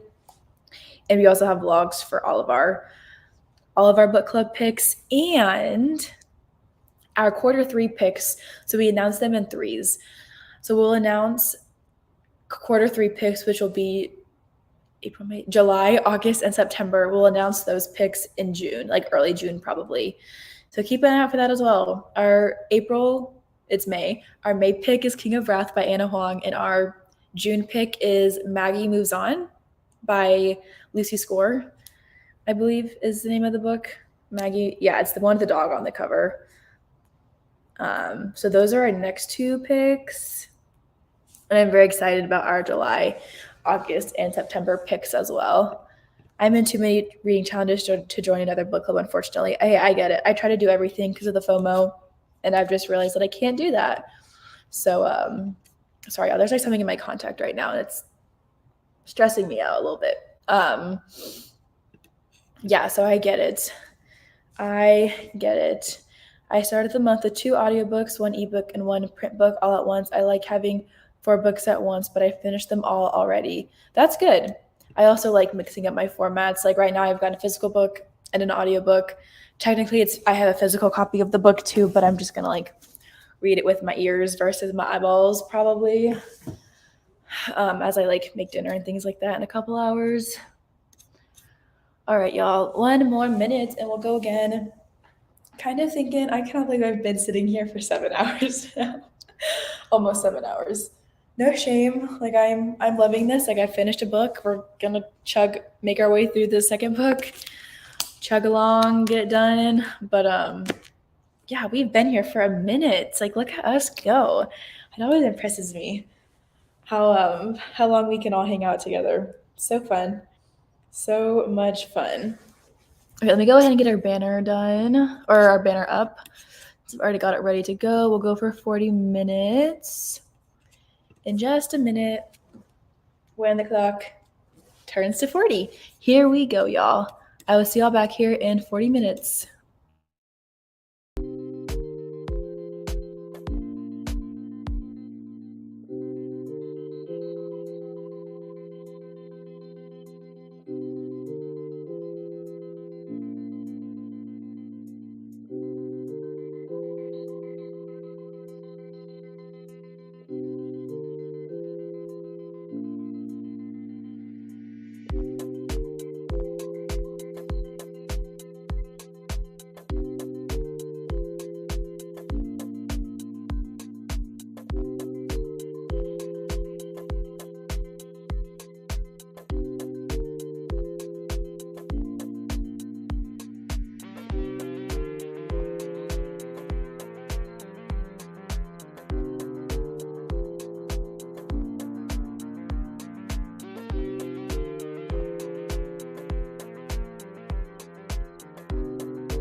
let me know how you did. I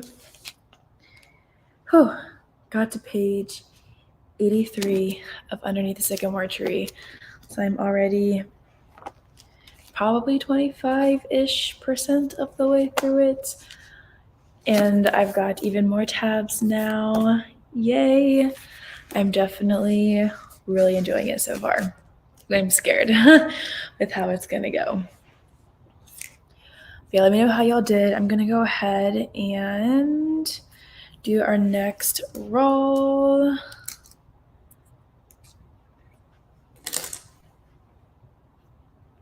Maybe. There you go. All right, going for 40 minutes yet again.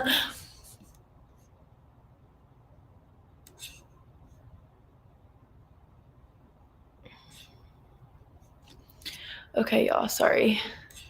I told myself I could consider spending $50 on mystery book bundles if I finished 5 books first. I finished 2 soon after that, then I finished another book today, 1 left. So you're adding more to make it 10 before you buy that purchase. Very fun. Medallion is okay, but I think it could make it better. It was published in 1985. That's fun. That's an older release. Is it public domain yet? See, I have no idea. Once again, I did not read, but I was productive and posted on both Instagrams. Let me go check them out. Oh, girl, okay. About the Mending Hearts Book Club post. Just commented on that one. I'll look up your Instagram, Stasia. Nope. There we go. Ooh, so pretty. I got Anne, Emily, McIntyre.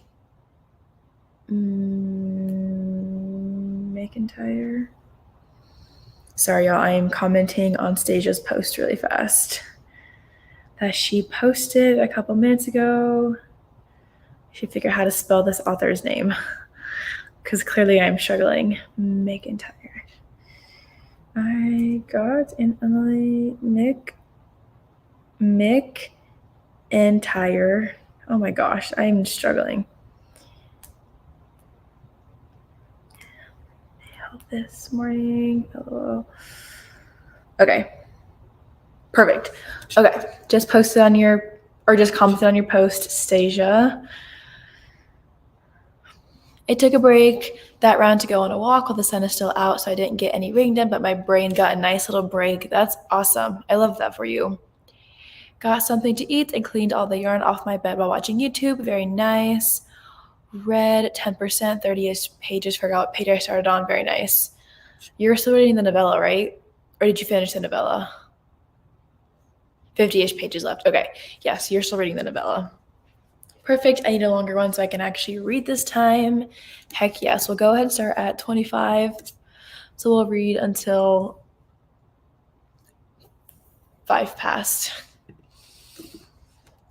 Oh, I do not like mathing. Mathing is hard.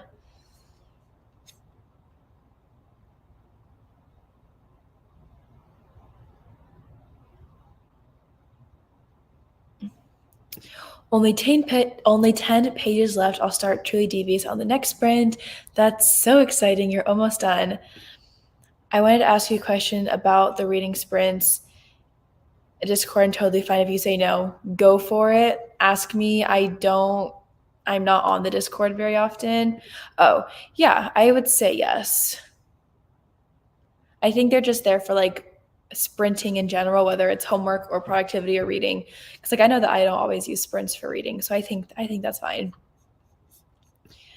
I'm annotating the book with all the corrections. I'm making half our line breaks that shouldn't be there, half are saying and needs more body language to show the emotions being described. Well, good for you. That's fun. Those are more like academic annotations, but I like them. Very nice. No, so I had to order a cork opener, a wine bottle opener, because I didn't have a way to open up this thing that I got from babysitting a couple months ago. And it was like add on $12 more to get free overnight shipping. And I was like, well, what better way to get overnight shipping than to buy a book as well?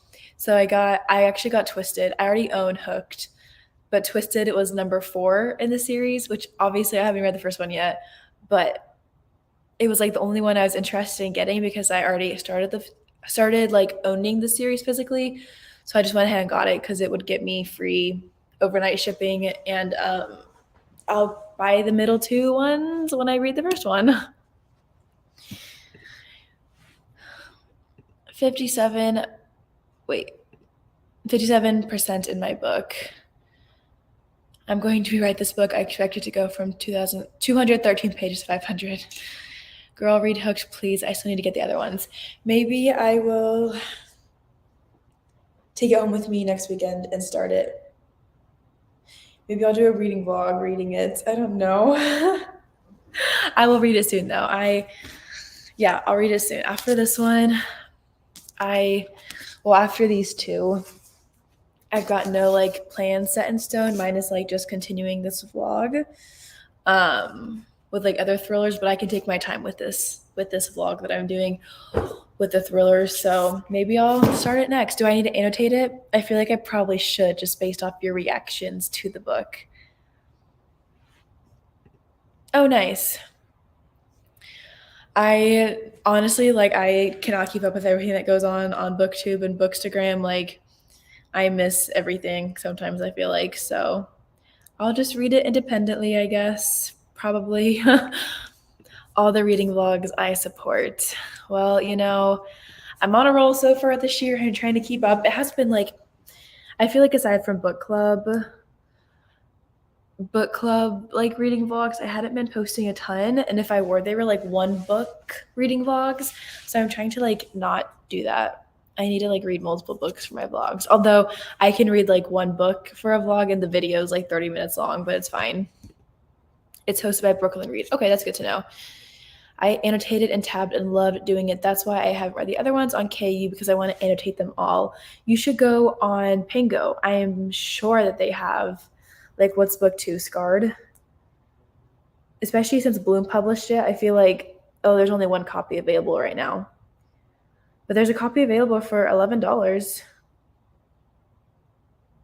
And they're willing to create a bundle with the rest of the series. If you're interested, Stasia. I think I don't know, I guess how much it is on Amazon, but I know you're trying not to buy all the books, right, this year, but you've only purchased 11 so far. And you've got the Pango bucks. I say spend them. That's my vote. Y'all, we missed our sprint time, so we'll just go ahead and start at 30. I'll probably make dinner after the sprint and swap to my audiobook. But yeah, you need to go buy it on Pango. Let me look and see if they have, and if any of the author's other books are on Pango. Twisted, okay, of course Twisted is on Pango after I just bought it, but it's fine. Twisted is on Pango for $12. There's a lot of copies of Hooked on Pango. Be Still My Heart is on Pango. That's with Savar Miller, though. You actually have only bought 9? I thought you had bought like 10. Anyway, it's fine. But that's even better. That's even more impressive. This is me.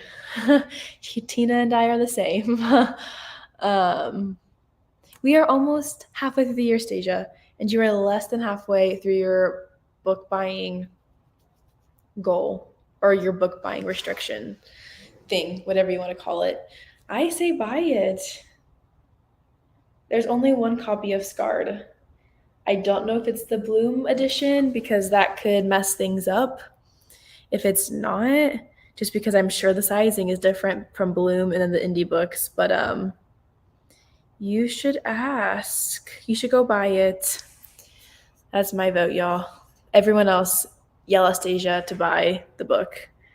Buy the book. Buy the book. I am such a bad influence on her. I made her buy Brutal Obsession because there was a copy on Pango and she had Pango books. So I was like, buy it. And she went in and she bought it right away. I did not have to convince her that hard, but I'm definitely bad influence on her. Sorry, Stasia. But also I'm not sorry. All right, y'all. That was like kind of an evil laugh, I feel like. All right. It's 30, so we're going to go ahead and start our next sprint. I'll see y'all back here in 40 minutes to chat, and then I'll probably go ahead and start making my dinner. I'll see y'all back here at 10 past.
All right, y'all. Another sprint is done.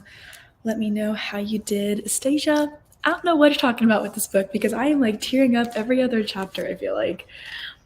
I am on page 126 now. I'm already almost 50% of the way through the book. So I'll have to do my vlog update soon. I feel like I could probably just read this whole book tonight, but we'll see. Let me update my progress and see how far into it I am. I've got to be almost 50%, like 40. Oh, well, this is I'm 34%, but I don't believe that because this book is only 356 pages long. So like I'll be at 50% in like 50 pages, but whatever. I am, very quickly making my way through this one. The tabs are increasing. I've got quotes and like things like tabbed. Oh, I love it. I'm really enjoying this book so far.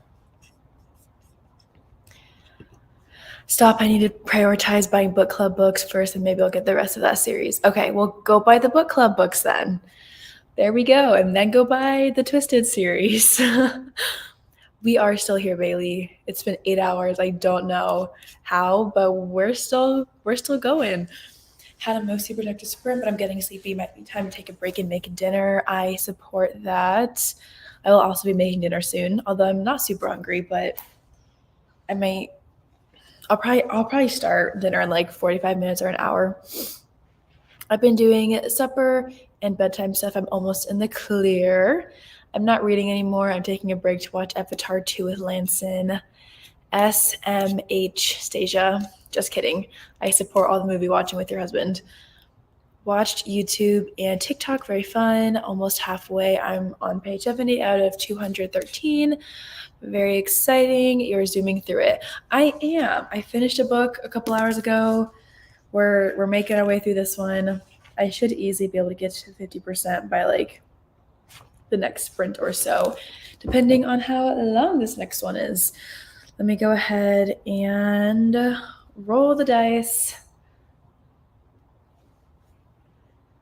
Ooh, okay. The dice are really saying 40-minute sprints. I think that this is our fourth one in a row, but we love to see it. So we'll go ahead and read. We'll go ahead and start at 15. I'm on a roll over here with my book, and I want to keep going. So we'll just go ahead and go again in a minute. So we'll go 15 to 45 is 30 minutes. So we'll go ahead and read until 55. This is my first month doing a TBR in years, and I'm already trying to divert from it. That's why I don't do monthly TBRs anymore, because I am the same exact way. 74% of my book now. That's awesome. Maybe you can finish it tonight? Question mark. Finished my first book and loved it. Definitely going to read the sequel. Also read the first chapter of Truly Devious and it's looking very promising. So exciting. So glad you enjoyed A River Enchanted. Okay, this will be my official bedtime sprint. She'll for sure be asleep by the end. Fingers crossed for you, Bailey. Can't sprint anymore tonight though because it's past midnight. Yeah, go to sleep. Go to bed. I support the sleep. It is late where you are. I'm impressed that you're still awake right now after staying up late last night too to read with us. All right, y'all, we're going to go ahead and sprint for 40 more minutes, and I'll see y'all back here at 55.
that is another sprint done. Yay. Let me know how you did. Kind of thinking we'll do our last one. This next one will be our last one. So I'll go ahead and roll in a second. I got to page 160 of Underneath the Sycamore Tree. So I'm almost halfway through it already. Crazy. So good. I was like crying during that sprint. I hope y'all didn't notice because yikes. But go ahead and roll for our last sprint. We'll see what the dice say. All right. So we'll go ahead and end our sprints for today nice and easy with a 25-minute sprint. And we'll just go ahead and start at the hour because why not? So we'll be reading until 25 past to finish up our 9-hour plus reading sprints. Ate a burrito and put some sweet potato in the oven to bake and watch a bit of YouTube. Very fun. I'm going to make dinner probably just after sprints and I'll wait a little bit longer. Got to page 150 out of 213. You're making your way through it. I'm on the last chapter of the book, which is perfect because hopefully during our last sprint, you'll be able to finish it up. Yay. 92%, 20-ish pages left. Perfect. Hopefully this last sprint is perfect for you then to also finish your book. We've all been doing so great today. I can't believe we've been here for 9 hours. That is amazing. I will be going live again next weekend, next Friday and Saturday morning for sprints. I haven't scheduled the Friday sprints yet, but I do plan to do that. So keep an eye out for those popping up on my channel, hopefully tonight or tomorrow. Well, welcome. We have one more sprint left if you want to come hang. It's a short one. We'll just be going for 25 minutes. But hey, that's so fun that you had spontaneous plans. I hope you had a great time out and about today. All right, y'all. Oh, it's 7 o'clock. This is so weird. Oh, I am like loving this book so far. I need to text Deja about it because I am personally obsessed with it. But why am I not surprised, to be honest? Why am I not surprised? Hopefully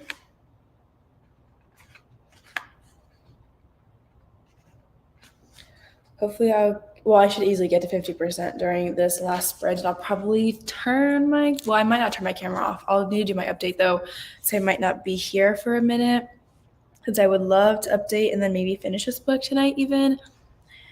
But we'll see. But look at these. I feel like this palette that I'm using, it's my bookmark right now.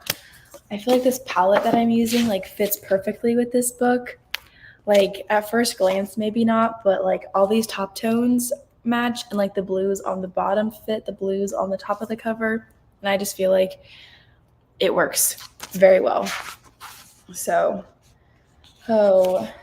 good. I can already tell that I'll probably end up in like legit tears, like sobbing all over the place in the next little bit because B Celeste already has me crying during the first 160 pages. So good. So good. Oh, the colors work so well. I know. I definitely lucked out with this palette that I have. I don't even know where I put it, but I literally just had it in my hands and it's not in my book. Oh, I put it in the front of my book. Yeah, it definitely looks really good, especially with them like sticking out of the side just a little tiny bit.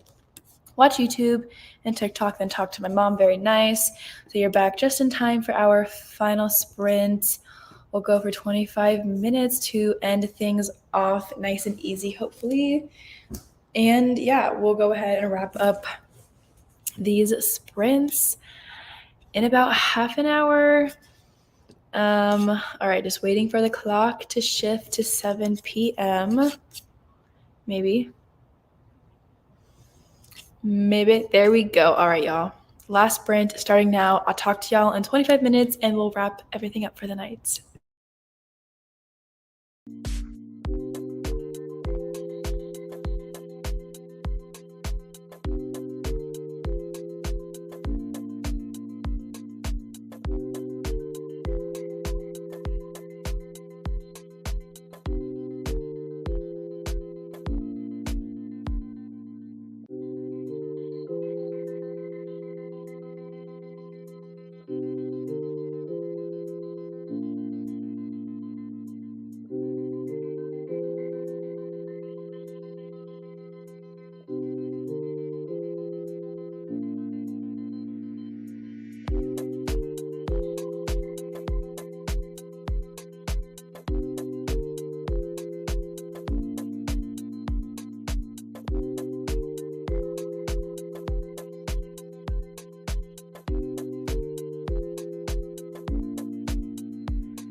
Yay.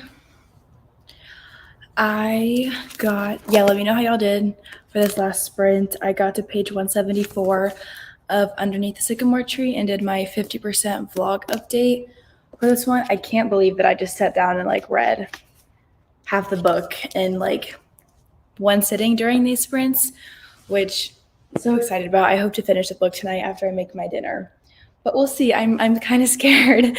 I don't foresee it being happy in the end, and I'm very nervous. Finished my book, yay, so exciting. We had another finisher as well. Gave it 4 out of 5 stars for a permanent record. It was very good in my opinion. That's awesome. I'm so glad you enjoyed it. During the break, I was helping my mom cook dinner, so glad the sprints didn't end. She made stir-fry with broccoli and steak and cabbage and rice. That sounds delicious. Thanks so much for the sprints for the quality company. I live alone, so the company is truly appreciated. Always, I am around for the sprints all the time. So thank you so much for joining. Y'all, we did it, 9.5 hours. Look at us go. All right, y'all. I am pooped for the night, I think, with being on camera, on live. So I am going to go ahead and end our sprints for the evening. Thank you all so much for joining me for this 9.5 hour live stream. Truly so much fun. I made so much progress in my reading. I finished a book, got halfway through another book, and truly cannot complain. Had so much fun talking to y'all and chatting throughout the day, and cannot wait for sprints that I'll have next Friday and Saturday. So keep an eye out for those popping up. They will be up shortly, hopefully this weekend at some point, but they're definitely happening Friday and Saturday. So I'll see y'all in a couple of days. Let me go through these last few comments. I finished Medallion. Turns out the part I most remembered it for was only 2 pages. That's a bummer, but kind of funny. But hey, those moments stick out, right? Got to page 110 of my ebook. Thanks for the sprints. Thank you so much for joining, Glenda. See you later, my friends. Good night, good night, good night. Thank you all so much for joining. I'm going to go ahead and end the stream now, but I will talk to you